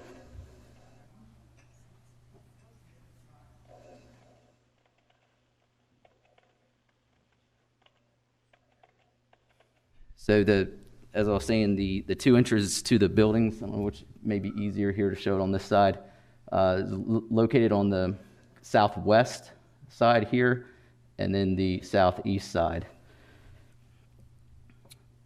Two proposed handicap accessible parking spaces are also proposed on this southwest side here, which has a direct access into the building. The drive-through is located adjacent to the building on three sides. It starts here where it's a drive-through, and then the drive-through window is on the side adjacent to facing Route 10. An exterior one-way lane sized to accommodate emergency vehicles is proposed on the outer side next to the drive-through. So there is a 14-foot wide travel lane around the perimeter access. There's the existing site had 6 parallel parking spaces adjacent to Route 10. We're looking to restripe those. There was adequate room there to meet the 24-foot wide requirement for travel. So we were able to, what we're proposing to do is restripe those and gain 3 extra spaces. So those are angular parking spaces right there. Would equal, 9 angled parking spaces. The existing dumpster is being relocated from the existing open space, which was located right here, and it was pretty visible from Route 10, and now is being relocated to this portion here where there's existing park up against the adjacent existing parking. And then evergreen shrubs are proposed behind there, and I believe that's also in the packet you guys had, a landscaping plan that shows the evergreen shrubs screening the view from Route 10. Tidewater Utilities currently serves both parcels for water service. Water service for the proposed fast food restaurant will tie into the existing water meter utilized by the existing building being demolished. Services to the existing businesses in the retail building will not be impacted by the water meter or by the water tie-in, as this water meter is existing. And no changes are proposed or necessary for the car wash building. Kent County currently serves both parcels for sewer service and is in the Kent County Sanitary Sewer District 1. Sewer service for the proposed fast food restaurant will tie into the existing sewer cleanouts utilized by the existing building being demolished. Services to those existing businesses in the retail building will not be impacted as a sewer cleanout is existing. No changes are proposed or necessary for the car wash building. The proposed application is in compliance with the adequate public facility ordinance. Site access is from 3 existing entrances. 2 are onto Pine Cabin Road. So here's the, the southern entrance there, and there's the northern entrance off of Pine Cabin. Pine Cabin does have direct access to a lighted entrance on Route 10. The other entrance is off of Route 10 just to the left of the screen here. That's a shared entrance. It's got shared access this is the McDonald's parcel right here. It has a shared access points to that rights in and rights out on Route 10. No proposed changes are being made to the entrances. We have met with DelDOT and they will require striping on Route 10 for the rights in So we have met with them and found what was being required for the site. Per Kent County Code, based on the total square feet of the proposed fast food restaurant, existing retail and car wash buildings that are to remain, the site is required to have 83 parking spaces, 4 of which will be handicap accessible. The proposed plan provides 86 parking spaces, 4 of those handicap accessible. The site currently has an existing stormwater management facility on the north side, adjacent to Route 10. This is proposed to remain as is. The proposed modifications do not impact the existing storm drain design, and we understand, and we reached out to KCD for the necessary improvements. So we will understand that we will be required to get their approval prior to final approval from Kent County. There's an existing tree buffer partially on the site adjacent to Route 1 right away, which is to remain. This portion right here, that's the Route 1 right away. And yeah, right here. So a portion of it has grown into our site, and that is to remain. No clearing is proposed. Currently, there are 12 existing trees on site that will remain, and we're proposing 12 additional trees to meet the code's tree planting requirements. 24 was required per code. Shrubs are being proposed along the diagonal parking adjacent to Route 10. So we're on the landscape plan. We do propose some lower shrubs there to screen headlights and views to the vehicles from Route 10. As part of this application, we would like to request 3 waivers from the Kent County Code, specifically for sections 187-60 sidewalks, 187-79 letter D arterial buffer, and 205-223 letter B parking for the following reasons. Section 187-60 sidewalks. The existing site was originally approved and constructed without the adequate space between the sign, based on this out front here, for the signage, lighting, parking between the property line and the frontage road, and therefore limits our ability to install the 5-foot sidewalk to ADA standards.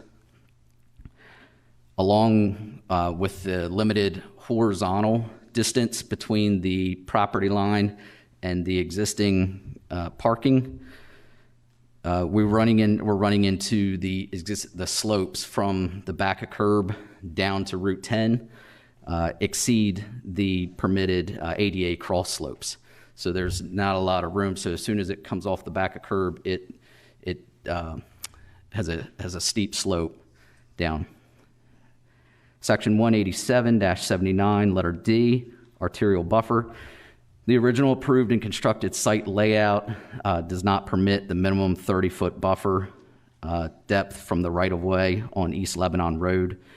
The existing parking spaces and stormwater management are located within this buffer and are necessary to remain to keep the site in compliance for lighting, parking, and stormwater treatment. And also is located in this 30-foot buffer are existing utilities, underground utilities that limit the types of plants permitted to plant over top of the utility mains. We are, as stated earlier, we are proposing to put some lower shrubs on here that have just don't have the deep root impact to the utilities. And then the final waiver request is for section 205-223, letter B, parking. The existing site was originally approved and constructed with the now required 25-foot setback from the front property line or the right-of-way from East Lebanon Road and Pine Cabin Road, and within the required 15-foot setback from side yard, which is the west property line adjacent to the McDonald's property. And so therefore, if we were to add those setbacks in there, we would be removing parking spaces along all three sides of this, of the site, and that would then drop the total parking below the required parking amount per code. We concur with all the other code requirements and staff recommendations provided within the report by the planning staff. This application is requesting the recommendation for a conditional use site plan approval to construct the new 2,535 square foot fast food restaurant with the drive-through. And at this part, that completes the portion of my presentation. I'd like to entertain any questions that you guys may have. I have a question for staff. I noticed on your waiver request you approved 2 of them, but not the third. Is that correct? Because the third is not an appropriate waiver request and it is not necessary. You all can't waive anything from 205. That's the Board of Adjustment. It's also a variance that is not required. He's compliant. Okay, so he don't have to worry about that. You do not. Request. I just wanted to verify it was in your staff report. Okay, thank you, sir. And stay right there. I'm going to open it up to other commissioners. Anybody here have any questions for this gentleman? Anybody have any questions? How about anybody on the phone?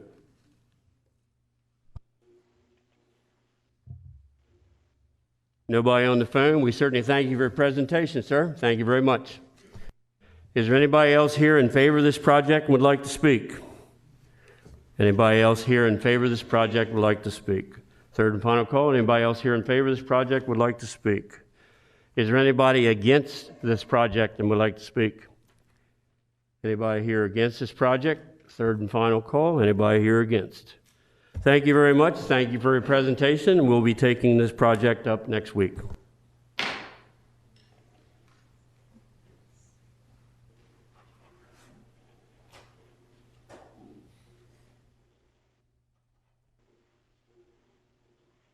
Our next project for tonight is project number 5 on our agenda sheets. Application and title is CS-21-04, Porter Sand and Gravel Mining. Applicant is Porter Sand and Gravel Incorporated, 640 Sunbox Road, Harrington, Delaware, 19952. Owner is Mr. Frank Porter, 640 Sandbox Road, Harrington, Delaware, 19952. Engineer is Golder Associates Incorporated, 10 Canal Street, Suite 217, Bristol, Pennsylvania, 19007. Comprehensive plan map designation is low density residential. Present zoning district is AC, Agriculture Conservation District. Relation to the growth zone is outside. Present use is the silviculture forestry, that's developing forest lands and keeping them in that particular use. Proposed use is extractive commercial use, level 2. Water is on-site well. Sewer is on-site septic. Levy Court District is 4th, Mr. Buxton. School District is Lake Forest.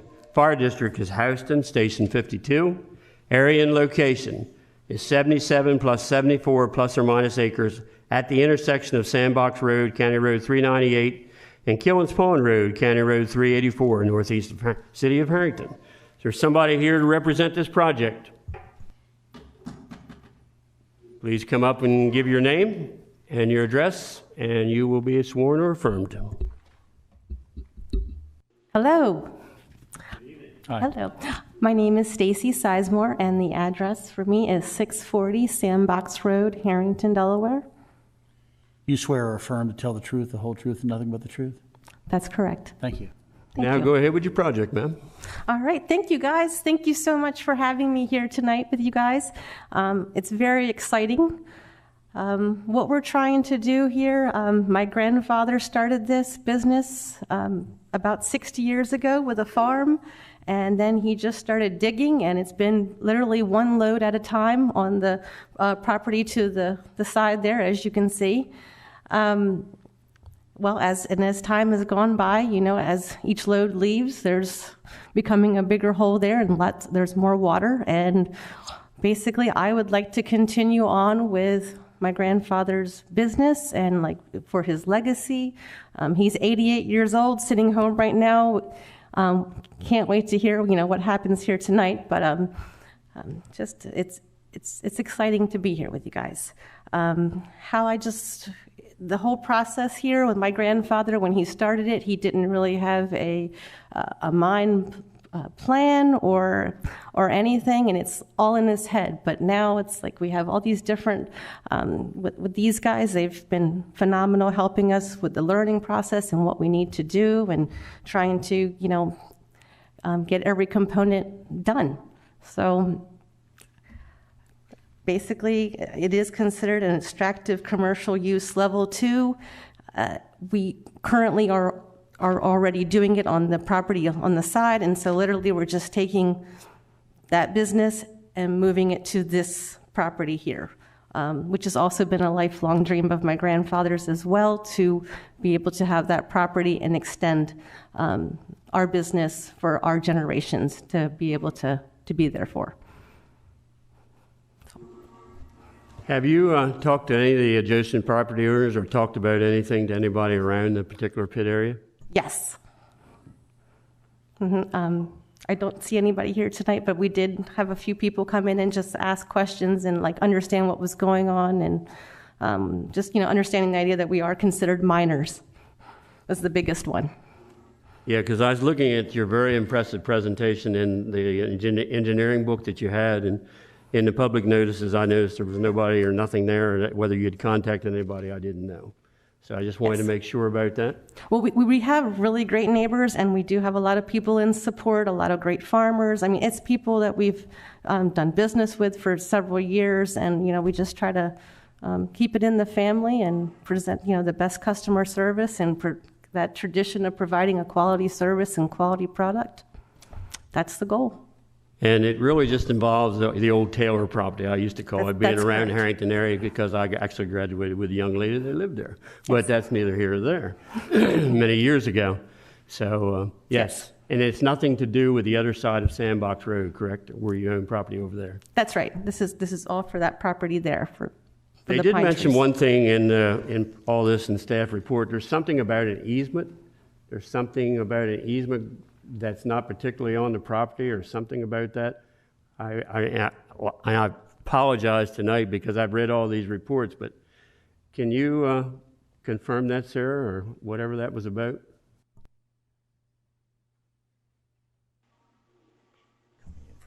Are you aware, young lady, of anything about that?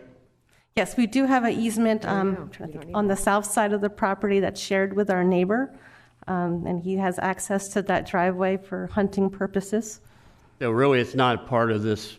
It is not. It's not technically a part of the mine plan. It was just in here as being mentioned and all. I just wanted to clarify that. So, very good. You've done a great job. Appreciate it very much. Thank you. Thank you.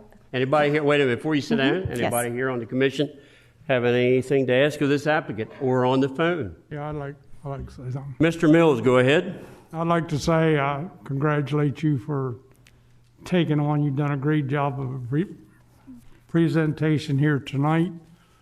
And for a young lady like you to take on a project like this, you're commended. And you're going to you'll do well, I'll tell you. Thank you. Anybody else? Anybody on the phone, Mark?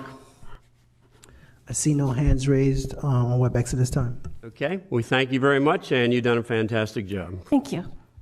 Is there anybody else here who would like to speak in favor of this project? Anybody else here speaking? Anybody else here in favor of this project? We'll go on the other side then. Is there anybody here opposed to this project? Anybody here opposed to this project and would like to speak? Anybody opposed to this project? Third and final call. Anybody opposed to this project if you'd like to speak? If not, we will take this project up next week at our next meeting. Thank you.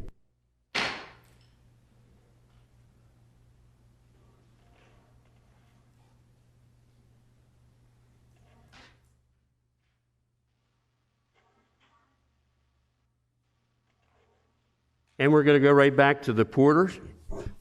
This time we're going to go for an application and title of CS-21-05, Porter Sand and Gravel, in the mulching field, because this land is actually have quite a few trees on it. Applicant is Porter Sand and Gravel, Inc., 640 Sandbox Road, Harrington, Delaware, 19952. Owner is Frank Porter, 640 Sandbox Road, Harrington, Delaware, 19952. Engineer is Golder Associates Incorporated, 10 Canal Street, Suite 217, Bristol, PA, 19007. Comprehensive plan designation, low density residential. Present Zoning District, AC Agriculture Conservation, and AR Agriculture Residential District. Relation to growth zone, outside, present use, mulching operation.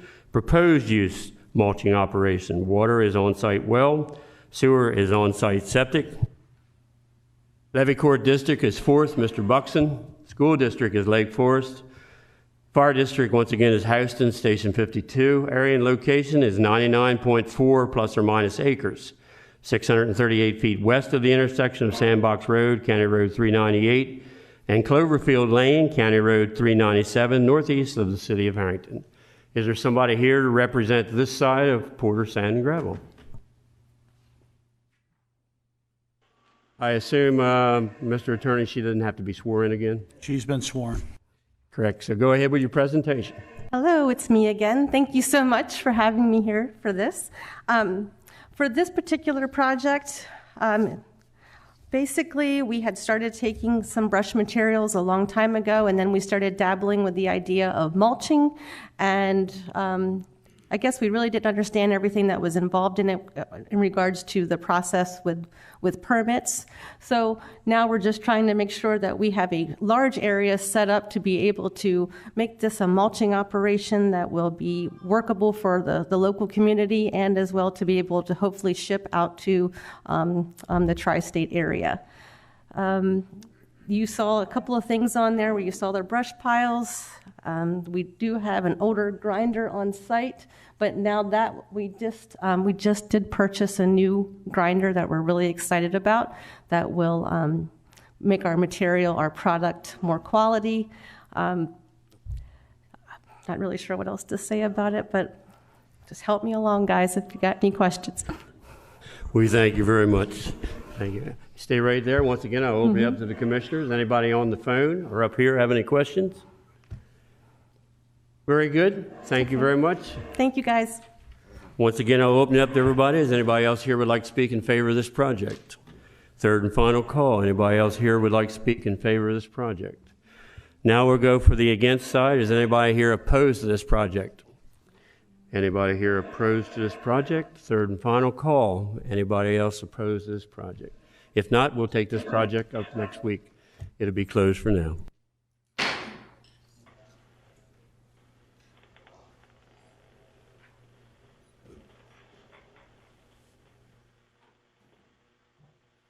We'll now go down to our 7th project for the night. Applicant is CS-21-06. Application title is FPS Cedar Creek Solar, LLC. Applicants is FPS Cedar Creek Solar, LLC, Peter Ford, 58 Commerce Road, Stamford, Connecticut, 06902. Owners is James C. Knotts Jr., Cheryl A. Knotts, 1324 Paddock Road, Smyrna, Delaware, 19977. The Piney Cedar Trust, care of Dr. Richard Peoples, 102 Vines Lane, Dagsboro, Delaware, 19939. Engineer is Becker Morgan Group, Incorporated, care of Michael J. Henry, LLEED AP, 309 South Governors Avenue, Dover, Delaware, 19904. Zoning District is AC, Agriculture Conservation. Comprehensive Plan Map Designation is Low Density Residential. Relation to Growth Zone is outside. Present use is agriculture and residential. Proposed use is a solar farm. Solar array field. This project consists of the construction of a fenced solar array field consisting of approximately 225,000 panels and 22 inverters, or approximately 260.46 acres of the subject site. Water is a well, sewer is septic. Levy Court District is First Maston. School District is Smyrna. Fire District is Smyrna also, Station 44, area and location. Combined total of 528.66 plus or minus acres on the north side of Lighthouse Road, County Road 82, and the north side of Woodland Beach Road, Delaware 9, east of the town of Smyrna. Is there someone here to represent this project, please? Come to the mic and please introduce yourself and your address, please. Good evening. I'm Greg Moore from Becker Morgan Group, 309 South Governors Avenue, Dover, Delaware, and I'm not an attorney. Mr. Moore, do you swear or affirm to tell the truth, the whole truth, and nothing but the truth, sir? I do. Thank you. Go right ahead, Mr. Moore. It's good to see you again. Thank you. Thank you. Good to be here. So I'm here representing Freepoint Solar tonight, and have Mr. Reed Wills here, who's going to complete the presentation with me. And this is actually the submitted document. Mr. Henry submitted this document, which shows the solar array on the parcels, and that totals close to 280 acres. In total, the property is about 528 total acres. The remainder of that, 265 acres, is roughly all wetlands that surrounds the parcel and goes up and abuts the Smyrna River. We do have a brief PowerPoint I'll go through quickly. And Freepoint Solar is actually a solar company that has been here before. And this is a photograph of the solar array that will be similar here. Notice the flowers and the ground cover below. It will look very much like this. This is how they prepare the land so that we do have some germinating plants and flowers and some cover so that it has a good appearance. And this is something that came out of Minnesota, and they've adopted doing this on all of their projects. So the next slide actually shows we were here back when the pandemic first started in May of 2020 with this same client, and we continue to work with them throughout the state. I have found them to be very reputable and good to work with. And in that case, we did have some neighbors that had some issues in some of the houses, and we made a couple concessions, and you all were instrumental in doing that, and we appreciate being able to reappear tonight. That project was actually providing power for the city of Dover.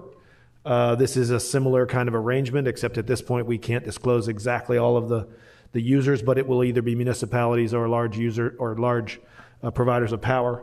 In the case of the Raceway or Harrington project that we were here for last, it provides about 20% of City of Dover's power for now and in the future. So it is a significant amount of power, and it is green power, and it is good for our environment. So we do agree with the staff report. Staff supports the project and the various waivers, and we agree with all their commentary and conditions and so on. So there's no issues there. So next slide. This is actually the solar arrays in red. What you're seeing there in the yellow is the stone roadways that traverse the solar arrays for maintenance. You can see that we are mostly surrounded by wetlands, and the Smyrna River to the left-hand side of the page. And I said there was 265 acres of wetlands, so there is a significant amount of surrounds of wetlands. I will point out there is about 13 acres of land that is not wetlands. You can see it hatched at the very top of the page under knots. And that area is land that will be converted to just natural lands, and it'll be allowed to grow up into forest, wetlands, or whatever, and it will be allowed to be hunted, and Reed Wills will talk a bit about that. You can see Lighthouse Road, and on Lighthouse Road, we are proposing a 25-foot buffer, and that 25-foot wide buffer will be landscaped. It is not required to be there. We did that to provide a buffer to our neighbors and to buffer Lighthouse Road so that when you pass by, there is a visual break. And if we go to the next slide, the buffer is actually detailed at the top, and the brighter green land, or the brighter green is actually that buffer extending along about 4,600 feet of this property. So it is a good sized property, and that buffer is intended to provide that visual break along the travel path and the neighbors along that edge. So with that, I'm going to turn it over to Reed Wills. He's going to talk a little bit about the outreach and a little bit more about the solar. He is an expert in that area. And then I'll be here to answer any questions if you have any. Hello, Reed Wills. Can you hear me okay through all the mess? Reed Wills, Sunny's Development, 110 Phoenixville Pike, Malvern, Pennsylvania. Sir, do you swear or affirm to tell the truth, the whole truth, and nothing but the truth? Yes, I do. Thank you. Okay, well, again, it's a pleasure. We had to do it by Zoom last time. Try to keep the mic up close, please. Yes, sir. Thank you. We had to do it by Zoom last time, so it's my first time in front of the commission. So appreciate the opportunity to do that. And as Greg said, one of the steps we tried to take some learning out of the last experience and felt it was important, even though it wasn't required, to put a pretty substantial landscape buffer in. We also have a commercial establishment that's, we're pretty much abutting right against. And, that was something we tried to, again, take learning from our Harrington experience, try and make sure we provide a buffer there. I think in Harrington with the residents, we were 40 or 50 feet off. In this particular case, we're well over 150 feet, I think, away from the building. So we're trying to, be respectful there. There's also a residence that is to our east, and so we extended the landscaping up a bit to try and provide some buffer for that particular resident as well. Please go to the next slide. We haven't been able to speak with everybody, but we have been able to speak with a few of the neighbors and sit down and start a conversation, and we certainly welcome additional conversations. So we have spoken with the Goldsboroughs, the Broomals. One member, one of my staff members, had these meetings within the last week or so. Penix, I believe, is the other person they met with. We were unable to reach Mr. Indinelli. We also met with the second member of the Goldsboro family, and we were able to meet with Mrs. Foraker. We were not able to get through to the Boondocks folks. It was pretty busy the night that David was down there, so he has reached out by phone and by email, and we certainly welcome input from them. And we have left business cards at the homes of Rodriguez and Indinelli. Feedback, generally was some people had thought there was a housing development that was going to go in. We made clear to them that that's not going to be the case. When we talked about solar, some people thought it was a great idea. Some people had a lot of questions and really wanted to learn more. And so we've been working with them. Sent Mr. Goldsboro down to the Dover Sun Park so he could get a little more familiar with, it's a very similar type of system. Ours will follow the sun. So it's something that's convenient that any of the neighbors could go see. And so we'll, continue with that outreach and, certainly be listening tonight to hear if there's any other concerns. Next slide, please. So it's late. I promise I won't read through these. But we just wanted to, try and hit the high points. We certainly are going to create, well over 100 near-term jobs. It's going to be about an 18-month construction period.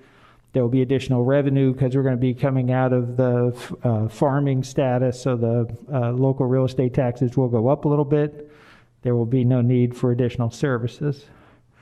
We've begun an outreach over to the Smyrna School District, and we found out that one of their teachers were actually planning on doing a segment of their program this year in science on the solar business in large. And so they were pretty excited about it and wanted to know, if we could get together and collaborate on that. So one of our team members have been doing the outreach with the school district, and that's something we'll be following up on. So we certainly, are trying our best to try and get involved with the community. And, I just think it's really important. I've been doing solar for about 10 years. I've been in the utility business about 30. And we just don't have enough interest from our youth in, working with your hands and doing as much. And maybe there's not as many opportunities.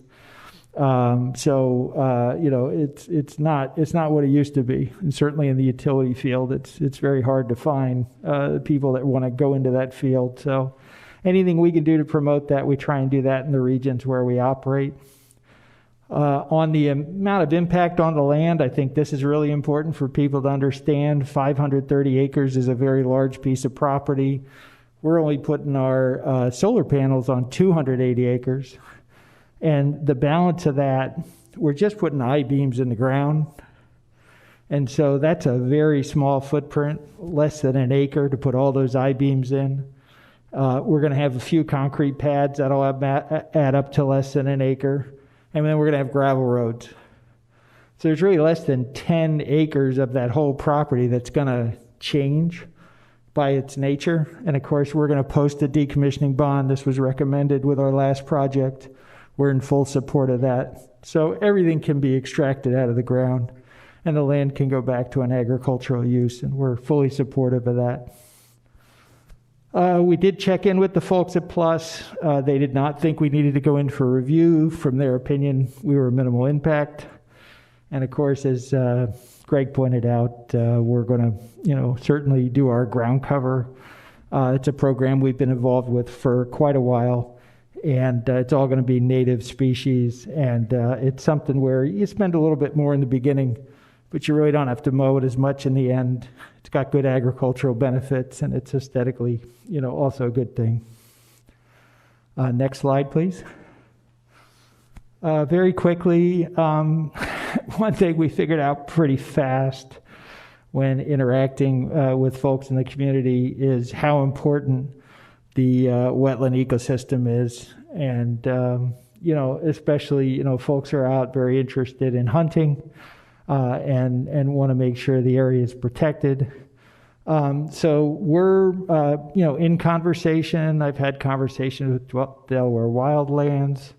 I've had conversations with Ducks Unlimited, just looking for advice. How do we best maintain this type of property? And we're going to continue to work on that. Certainly, there's going to be opportunity. Since it's not going to be tilled property, there will be some more habitat that's out there for smaller mammals. We're certainly going to minimize the use of pesticides and herbicides. That's part of the wildflower program. We're going to bring some wetlands back. I think it's about 12 to 14 acres that are going to be moving from what is current ag field. That doesn't make sense to put solar in the little fingers that they put out there. So we're going to allow that to go back into the natural marshland condition. Also sets up some pretty good hunting setups up there. So we've started some discussions with some hunting clubs and are certainly open to that if we can find a way to do that where everybody feels comfortable from the investment side that our property can be respected. We certainly want to be able to allow the community to participate in that way. Next slide, please. This is a very dense slide. I apologize, but we do get a lot of questions. We work at SunEast with about 50 solar projects around the Northeast, and wanted to share just some of the things that we hear. So, certainly, there's a benefit to taking farmland out of production for a period of time. We'll recharge the soil. We would hope the community takes comfort from the fact that there'll be a decommissioning bond posted. So there's no chance that this will just be left as a junkyard. It's really important to us that we can call this a temporary use. We've talked with Mike Skews. We've had several meetings with Mike and his team talking about the pollinator program. He certainly feels strongly about that, and his team about the fact that this is a benefit on the agricultural side. So we're feel very good about doing that. There were some questions we've heard from some landowners about temperature change. And there is a little bit of temperature change when you have equipment that's operating, collecting sunlight. It's nothing that's measurable about 100 feet away from the panels.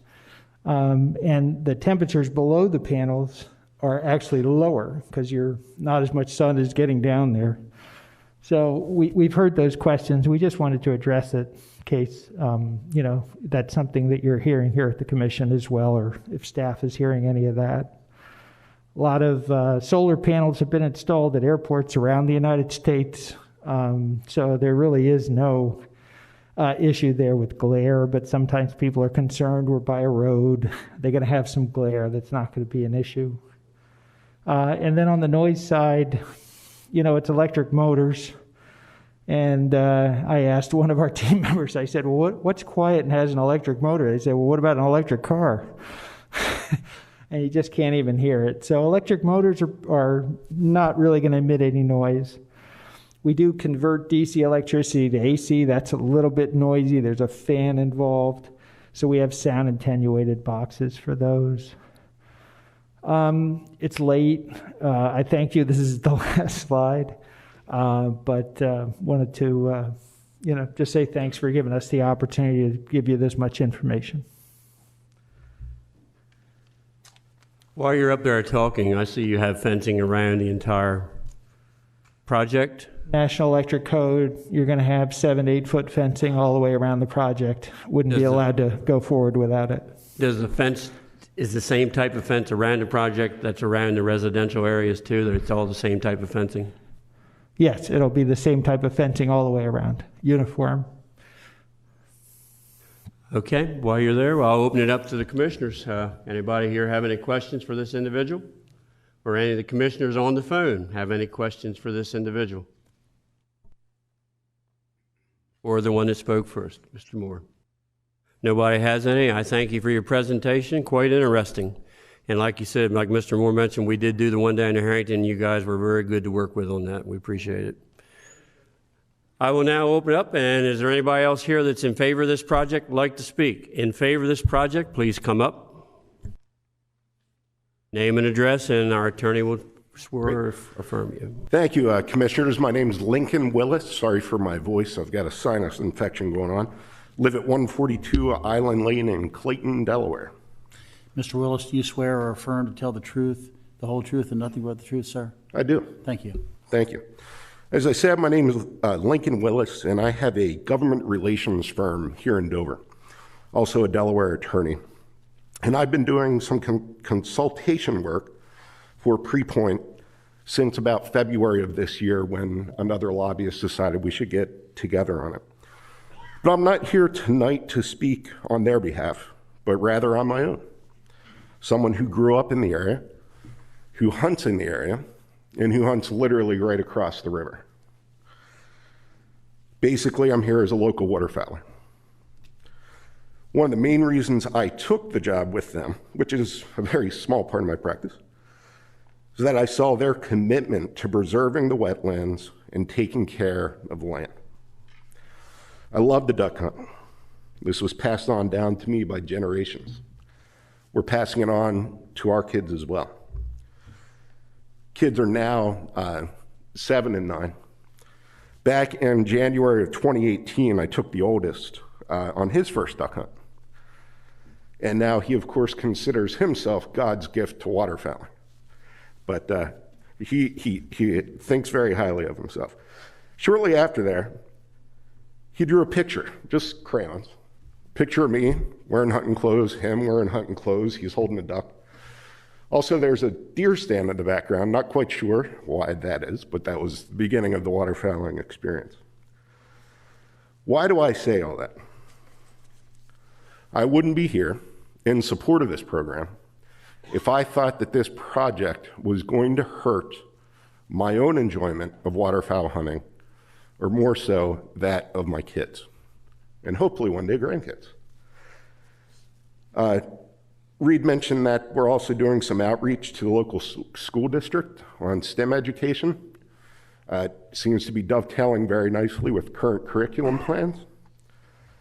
One thing that they didn't mention is that PrePoint will be donating 55 acres of wetlands in Newcastle County, up near Route 9, to DNREC. So if you ask me, in addition to the things I mentioned earlier, 55 acres of wetlands, plus the preservation of the wetlands on these parcels, is a win for the waterfowling community. For me, it's a win for my kids and for their hunting endeavors going forward. Ask for your support of the project. Thank you. Thank you, sir. Appreciate your comments. Somebody else here would like to speak in favor of this project? Hello, my name is Jim McCulley from Watershed Eco. Address, sir. 100 Biddle Avenue, Newark, Delaware. Do you swear or affirm to tell the truth, the whole truth, and nothing but the truth? I do. Thank you.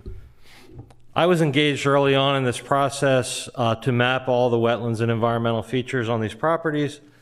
And I just wanted to echo what Lincoln said, is that this company really took an interest to make sure that they were preserving anything that had any kind of value.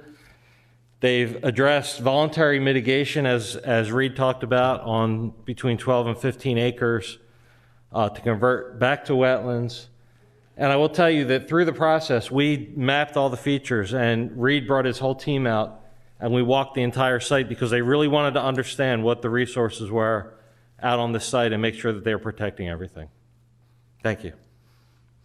Thank you, sir. Appreciate your comments.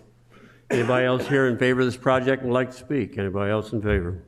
Please come up, sir. Good evening. My name is John Price, Patterson Price Real Estate Company in Middletown. Address.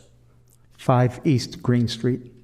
You swear or affirm to tell the truth, the whole truth, and nothing but the truth? I do. Thank you. Thank you. Good evening. My name is John Price, Patterson Price Real Estate Firm based here in Delaware. For 41 years, I've been selling land and farms in Delaware, Maryland, and Pennsylvania. Several years ago, I was approached by Freepoint Solar to help them with land opportunities in Delaware. I have thus far, in our dealings, found this company to be straightforward, a reputable organization with great integrity at all the different levels that I've dealt with therein. As green energy in Delaware and in the U.S. begins to replace our dependence on finite fossil fuels, I, for one, am glad to see we have companies such as Freepoint to help us lead the way here in Delaware. In closing, I wanted to reiterate that this is a first-class organization, and I believe you should also feel confident of their leadership. Thank you. Thank you for your comments. Appreciate it. Thank you. Does anybody need this, or doesn't matter? Anybody else here in favor of this project and would like to speak? Come to the mic, please. Give your name. Thank you, Mr. Chair. My name is Phil McGinnis, McGinnis Commercial Real Estate Company, 555 East Lockerman Street in Dover. Mr. McGinnis, nice to see you. Do you swear or affirm to tell the truth, the whole truth, and nothing but the truth, sir? Yes, I do. Thank you. I represent Dr. Richard Peoples and his beautiful wife, Amy, who own the farm. They have a partner who has passed away in the last couple of years. And they support this application mostly because the solar panels are clean energy, renewable energy. And I noticed just this morning in the News Journal, there is an editorial by the USA Today board that talks about IDA underscores nation's hellish battle with climate change. And to quote 2 passages in this editorial, and I'll put it in for the record as well. Pardon me. Mask is fuzzy. Unless government leaders and the public heed experts' warning cries to act quickly and aggressively, climate change will create a nightmarish parade of monster hurricanes in the decades to come. And so the solar panel, of course, is clean, renewable energy, does not tax the environment a bit, and secondly, tucked into a sprawling $3.5 trillion budget resolution now in Congress are provisions that would push businesses and industry to invest in clean energy. A civilian climate corps also would deploy thousands of workers to fight climate change through mitigation efforts throughout the United States. Supporting this application will certainly go a long way in answering some of these questions. I thank you very much, and who wants this for the record? Thank you for your comments. We appreciate it. Anybody else here would like to speak in favor of this project? Please come and give your name and address. Good evening, Commissioners. My name is Robin W. Blent, 18 Sheridan Lane, Smyrna, Delaware, 19977. You swear or affirm to tell the truth, the whole truth, and nothing but the truth? I do. Thank you. Okay. Well, thank you for letting me speak. Even though I live in Kent County, Delaware, I used to reside in Newcastle County.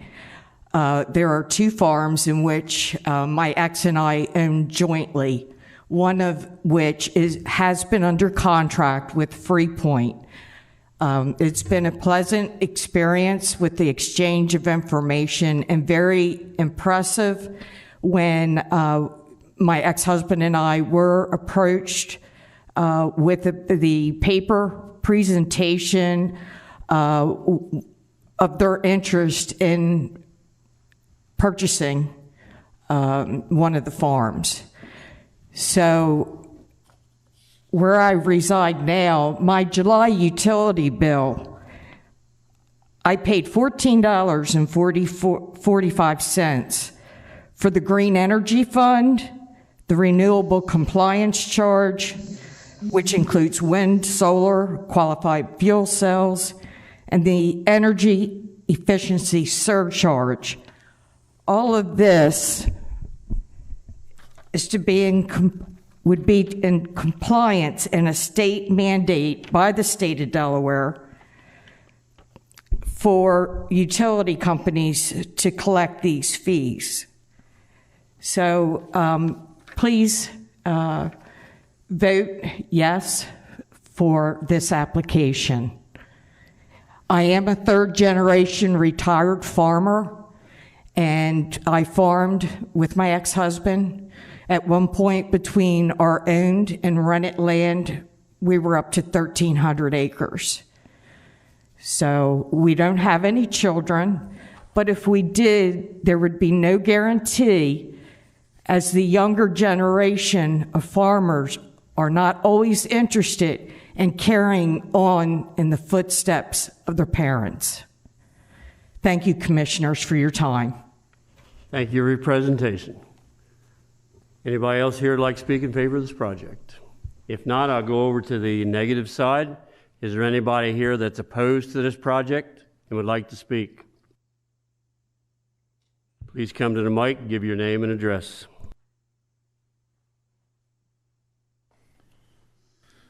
My name is Donald Goldsboro. I live at 1784 Woodland Beach Road, Smyrna, Delaware. Mr. Goldsboro, do you swear or affirm to tell the truth, the whole truth, and nothing but the truth, sir? Yes, I do. Thank you. Go right ahead, sir. As the gentleman said, I had spoken to Mr. Hazel. Is it Hazel?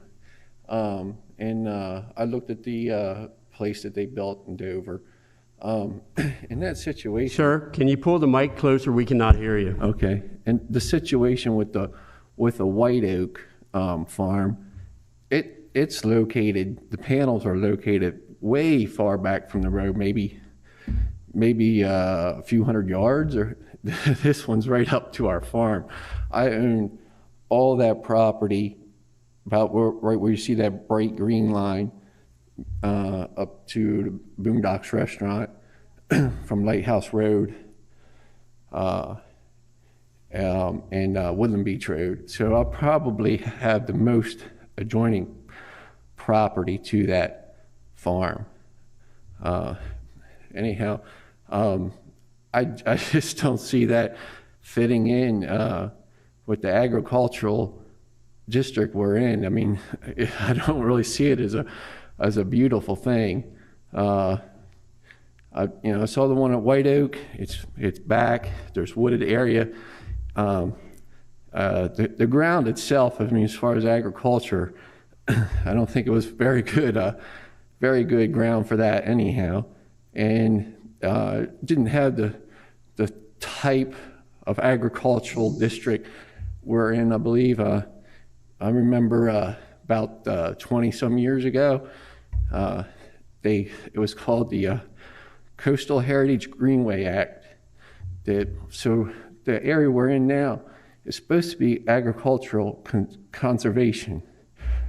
This doesn't appear to be anything agricultural conservation to me. I mean, I can see problems with that close to us, especially if there's pollen, dust from combining, William Crawford nuts would spread lime and it would blow over on us, I'd say, great. I don't think if we spread lime on them on a windy January day, you have to do it when the lime comes. If it blows over on their solar panels and eats up their motors, and I just don't see it cooperating well with what we're doing on our farm. About up to late 80s, early 90s, I think, up to whenever that Coastal Greenway Act was in effect, I would have lots of developers want to make me large offers on my farm, send me things in the mail. I said, I don't care what you offer. This place is beautiful and pristine. I just want to live here and enjoy it that way for the rest of my life, pass it on to my children as my father and my father's father and my father's father's father did to me. And I just don't see enjoying my farm with this across the street. And I passed up millions of dollars of offers probably overnight. When the Conservation Act was passed, I said, I don't care. Pass it if they want, pass it if they don't. I'm not selling my farm, and I'm not, the money doesn't matter that much to me. I just want to enjoy my life here.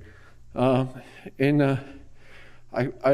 overnight when it was passed, my property value probably sunk hundreds of thousands for sure, millions possibly.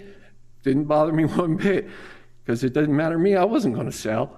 But I don't think I'm going to enjoy my farm with that across the street. And my property value isn't worth nearly as much if I wanted to sell. And that's fine with me. I'm in the agricultural conservation district. I think I showed that I was serious about agricultural conservation. I hope this board is as well. Thank you. Thank you for your comments. We appreciate it. Any questions? No questions. Thank you. Anybody else here opposed to this project and would like to speak? Anybody else here opposed to this project? Third and final call. Anybody else here opposed to this project? Is that a yes?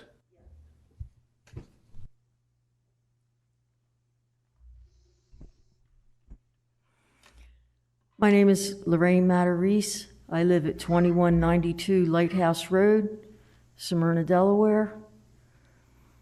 Do you swear or affirm to tell the truth, the whole truth, and nothing but the truth? Yes, I do. Thank you. Okay. I've lived on Lighthouse Road since 1980. I'm very involved in hunting, fishing, wildlife conservation, and came as a pretty big blow when I found out that this farm was being proposed for a solar farm. As Donald was saying, this area is a beautiful wildlife area. It's also a big migratory area for geese and ducks.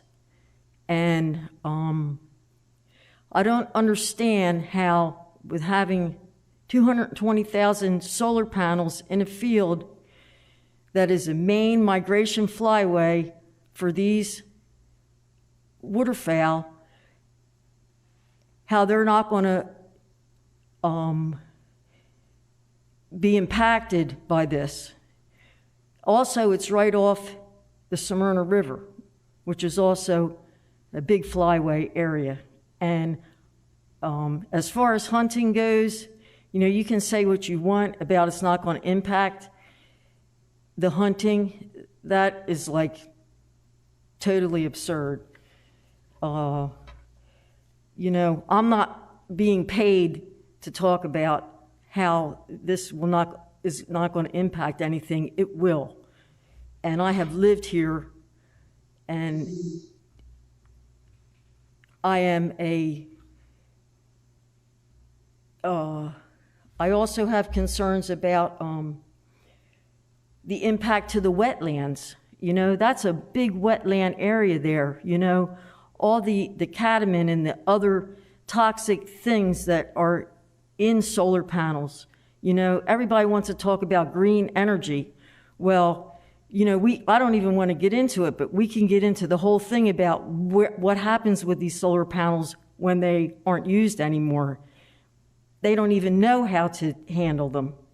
Okay, so I just feel that, you know, we could find like other areas. If you want to have green energy, that's great. Not opposed to green energy, but, you know, this is, you know, yeah, it's a low population area there where we live, you know, but we live there, okay? And now we have to deal with this. And it just seems like it's a very, was handled very, very poorly, very poorly. And I just wish that the board would consider the impact that it will have to the people that have lived there all these years and have farmed there all these years and hunted there all these years. Thank you very much. Thank you for your comments. Anybody have any questions? It does bring up a question I'd like to ask. Ma'am? Directed to her, I'd have to go back to one of those. Okay, well, let's finish up with the negatives, and then we'll get you to for any kind of comment you got. Last call on anybody here that'd like to vote or like to speak against this project. My name is Mark Wilson. Address is 2014 Dutch Neck Road, Smyrna, Delaware. Mr. Wilson, do you swear or affirm to tell the truth, the whole truth, and nothing but the truth, sir? I do. Thank you.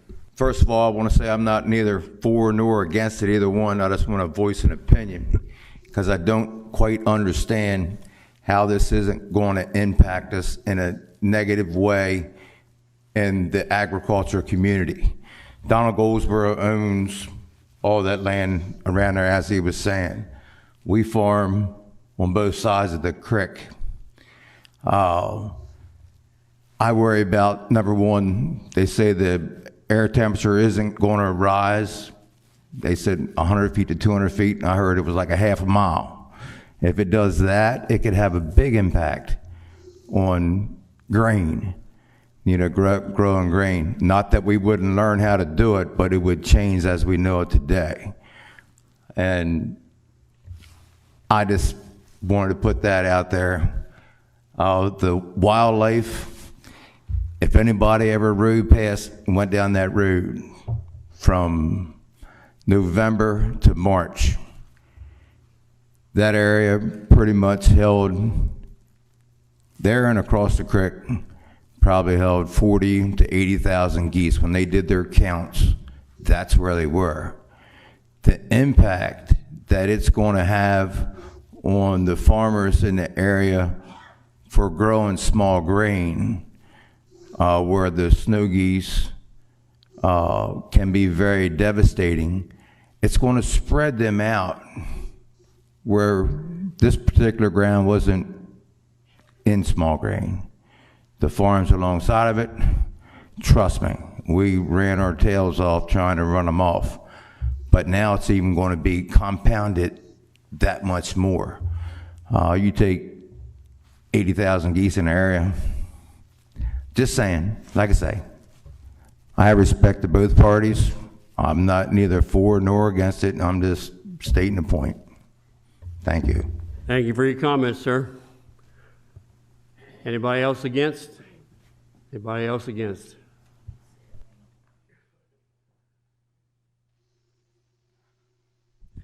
Richard Wilkins, 9311 Memory Road, Greenwood, Delaware. You swear or affirm to tell the truth, the whole truth, and nothing but the truth? I do.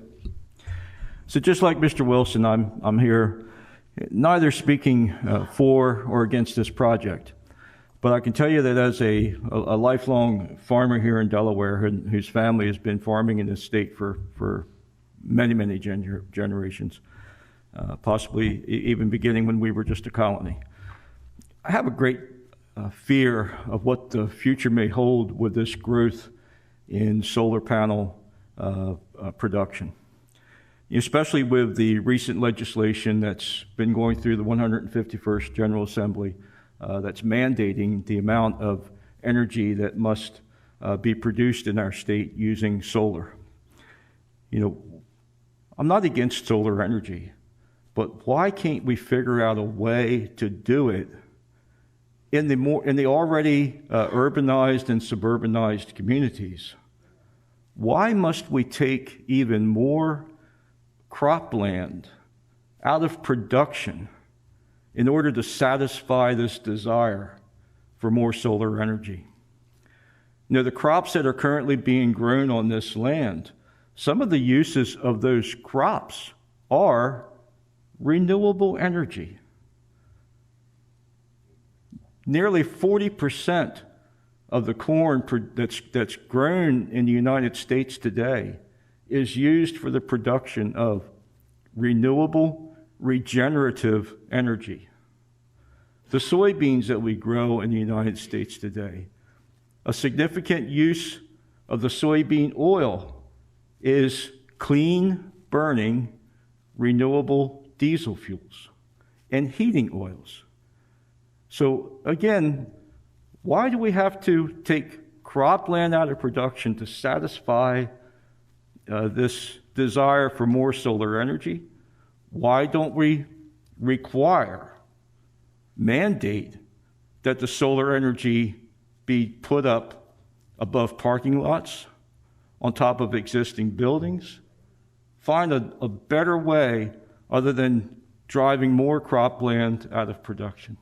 Thank you. Thank you, Mr. Wilkins. Seeing nobody else coming to the mic, I think Mr. Mills has a question for the applicant. Did you want to talk to the engineer or Either one of them wants to answer the question. My question is, how many year project is this? Excuse me, sir? How many year project is this? The life of the panels will tend to run about 30 or 40 years.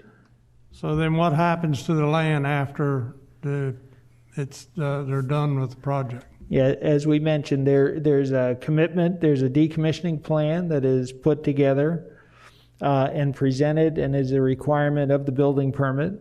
There's a surety bond that is going to go with that, so there's a guarantee that the work will be done. The type of work that installation work, you're just going to remove piles, steel piles from the ground. You're going to remove copper wire from the ground. The panels do get recycled. So all the materials in the panels are inert. There's no chance of those becoming, any of those chemicals being released. There's extensive recycling that's done in Europe, since Europe has probably about 5-10 years ahead of the United States in terms of the life of their projects. And so that recycling business is stepping up. And I expect, within 10 years, we'll have one here in the United States. So, in that 30, 40-year period when the life cycle has been completed, then you would have, full decommissioning and the land would be able to go back to farming. Thank you. Yes, sir. Seeing no more comments, or is there any more questions on the phone? I guess not. We good? Anybody else to speak? Seeing none, then we'll take up this project next week. Thank you all for your comments.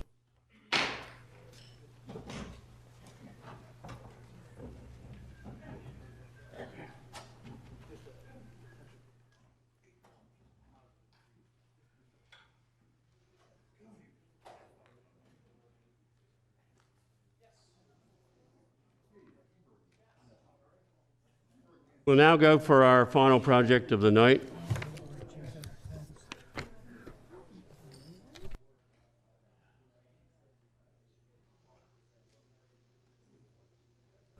Plan number and title is SL-21-01, Brookside Farms. Location is located on the east side. Excuse me, all. Would you all take your conversations outside, please?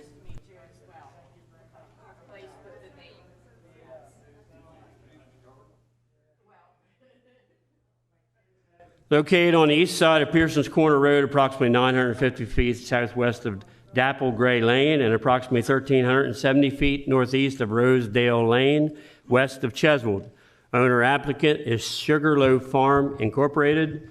Attention, Elmer Fannin, partner, 8272 Brick Granary Road, Lincoln, Delaware, 19960. Engineer is Scott Laudell, P.E. First State Engineering, 630 Churchman Road, Suite 105, Newark, Delaware, 19702. I know it's getting late. Present zoning district, RS-1, single family residential. Levy Court District is the first, Maston. School district is Capitol. Fire district is Cheswold, Station 43. Size of site is 52.77 acres plus or minus. Number of proposed lots is 88 single-family lots.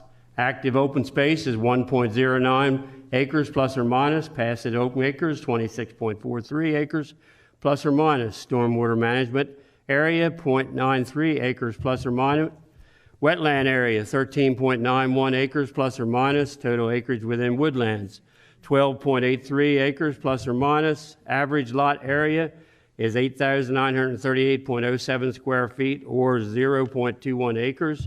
Minimum lot area is 7,500 square feet or 0.17 acres. Minimum lot areas 16,455 square feet.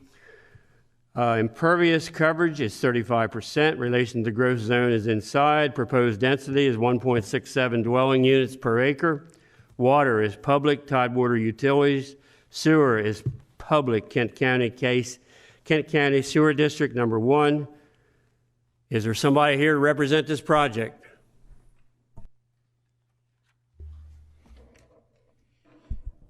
Yes, sir. Good evening. That's really loud.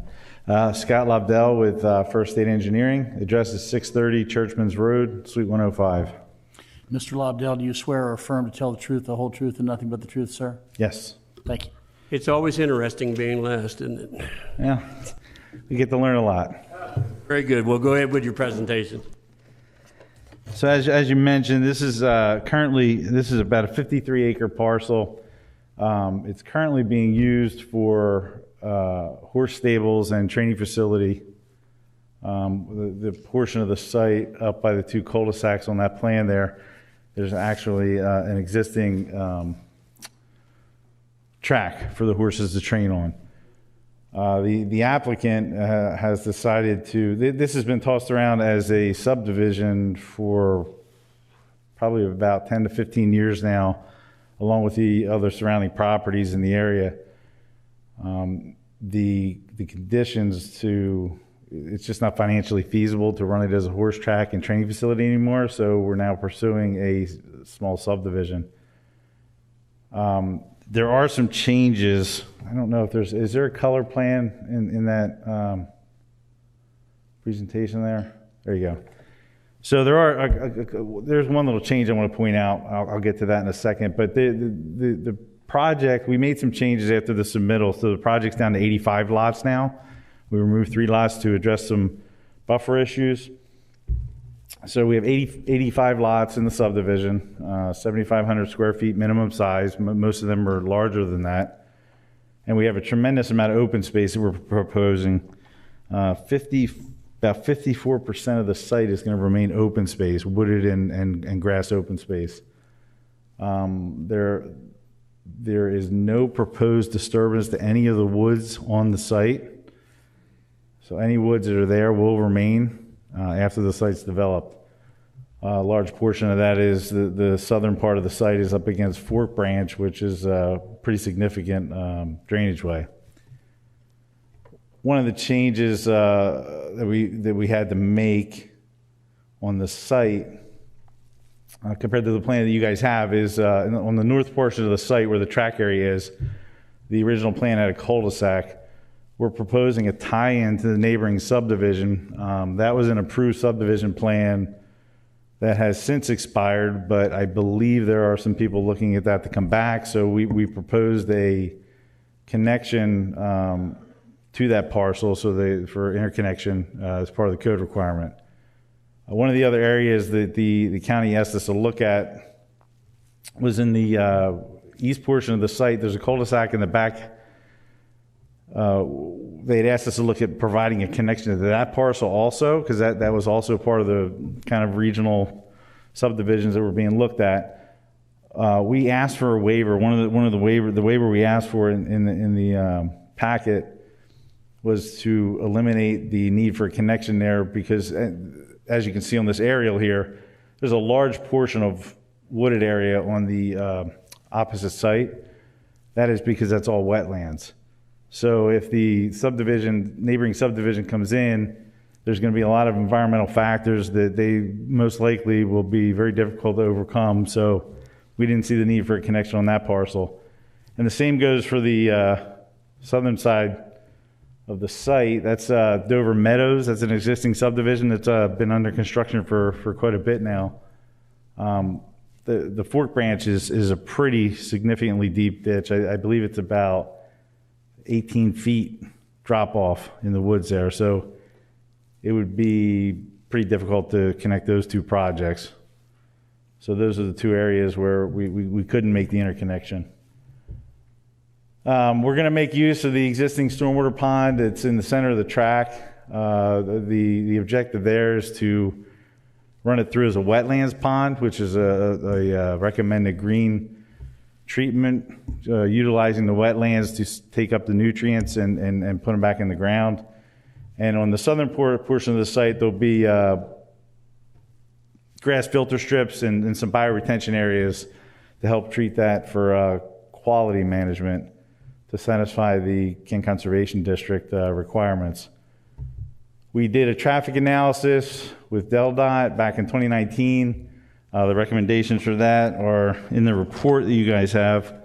It involved widening Pearson's Corner Road down to, I forget the name of the other street, but it's a Rose Lane, I believe it is, down on the southern portion of Pearson's Corner Road.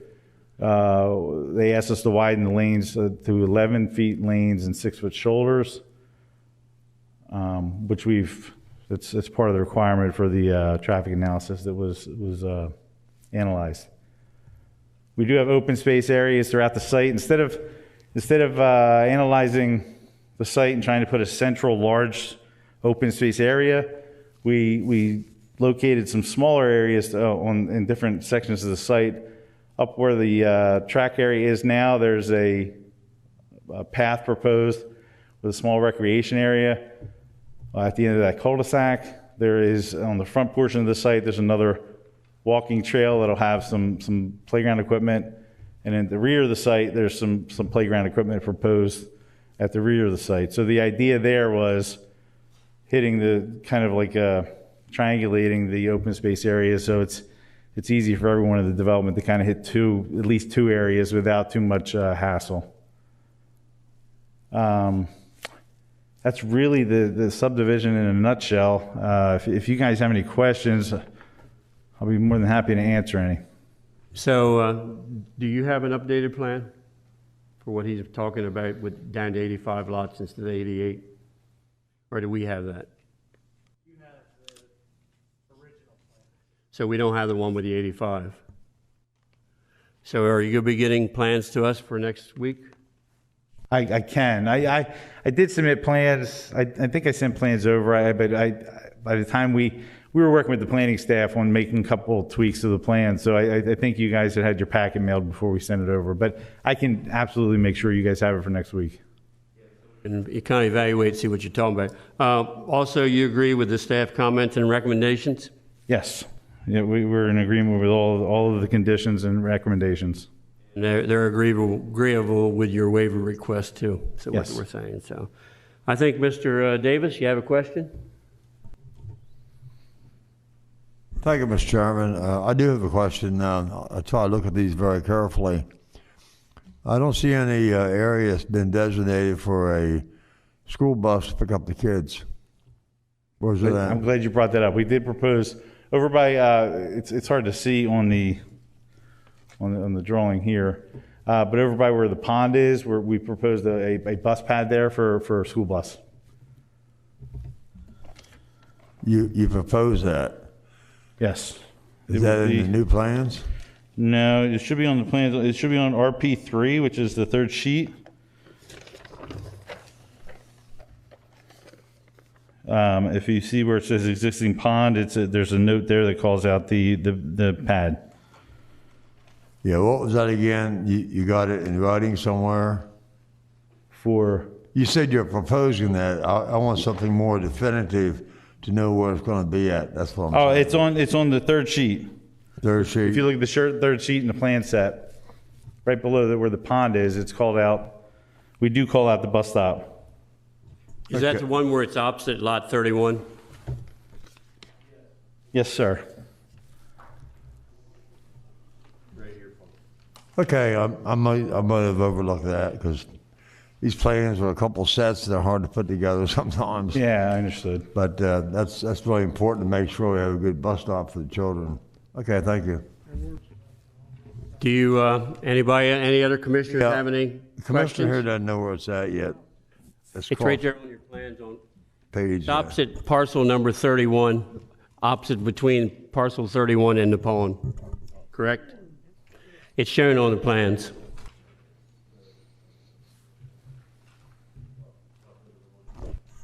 Mr. Mills, do you have any questions for this applicant?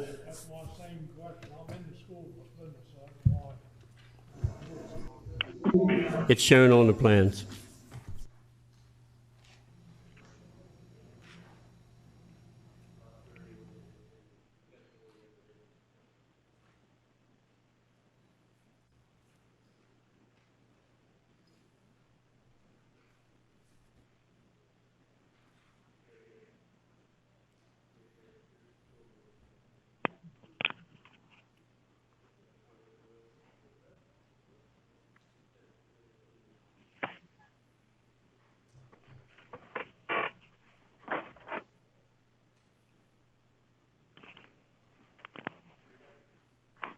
Is that a design there where the sidewalk goes in by it? It'll be behind the sidewalk.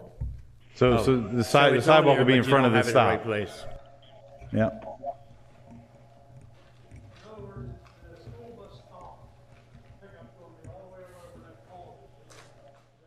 Correct. We did notify the school district. We did not get a response back from them. We notified them 30 days in advance. You okay? Any other commissioners have any questions of this applicant? Anybody on the phone? We do have one. Go ahead, Mark. Who is it? Caller number 7, you can go ahead and speak at this time. Is that Mr. Servan? Yes, I'm sorry.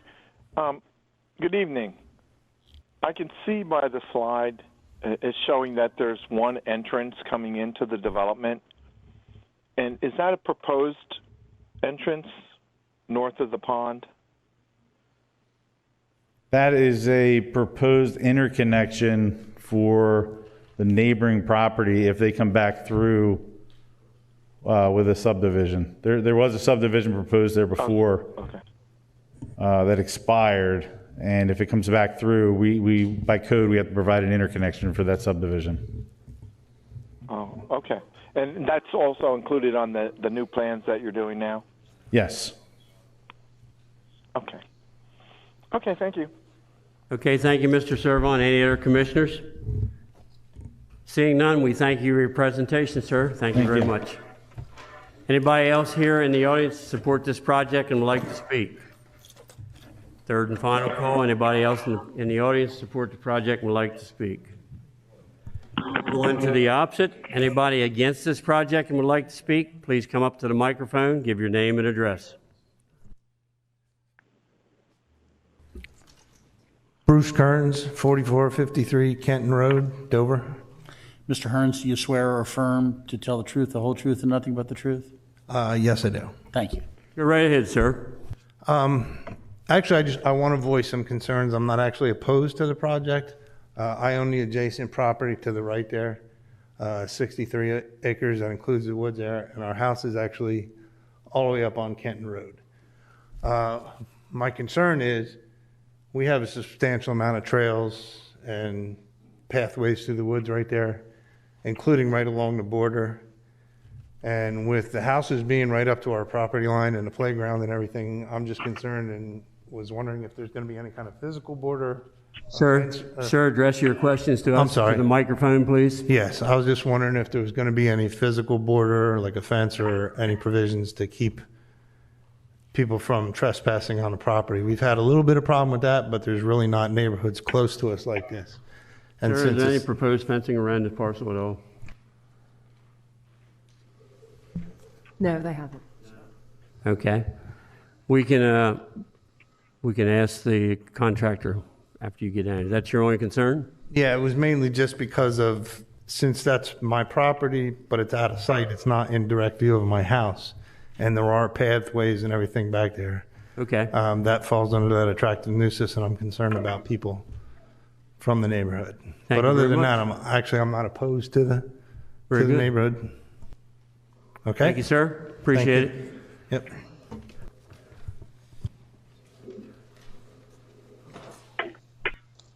Name and address, please. Sherry Kearns, 4453 Canton Road, Dover, Delaware. Do you swear or affirm to tell the truth, the whole truth, and nothing but the truth? I do. Thank you. First, I would like to say thank you for your time. It is late. I'll be quick. I would like to agree with my husband on the property line and the nuisance people, coming over. I would like to add that we have honeybees, so we really want to. I strongly want some kind of border to protect, ourselves from liability issues. And the fact that I don't oppose the project, but I really feel like we have so much traffic in the area as it is that I hope that there's a plan for, the additional traffic. So that's all. Thank you. I think one of the commissioners might have a question for you, ma'am. Yes. Yeah, I do. Ma'am, Yes. how much property do you have that borders that? We have a total of 64 acres, and I believe do you have a pointer? I can point it out to you. Right, that's us, right there. A straight line? Yeah, that straight line, that's us. What, is there trees or anything there? There's trees. All the trees go up to the baseball diamond looking field to your What- right. What other kind of border would you want there? Well, we currently have trespassers without a border. If you put Well, would 80 you houses consider- in there. Would you, if they're trespassing on you, wouldn't you consider putting up a fence? We do have signs.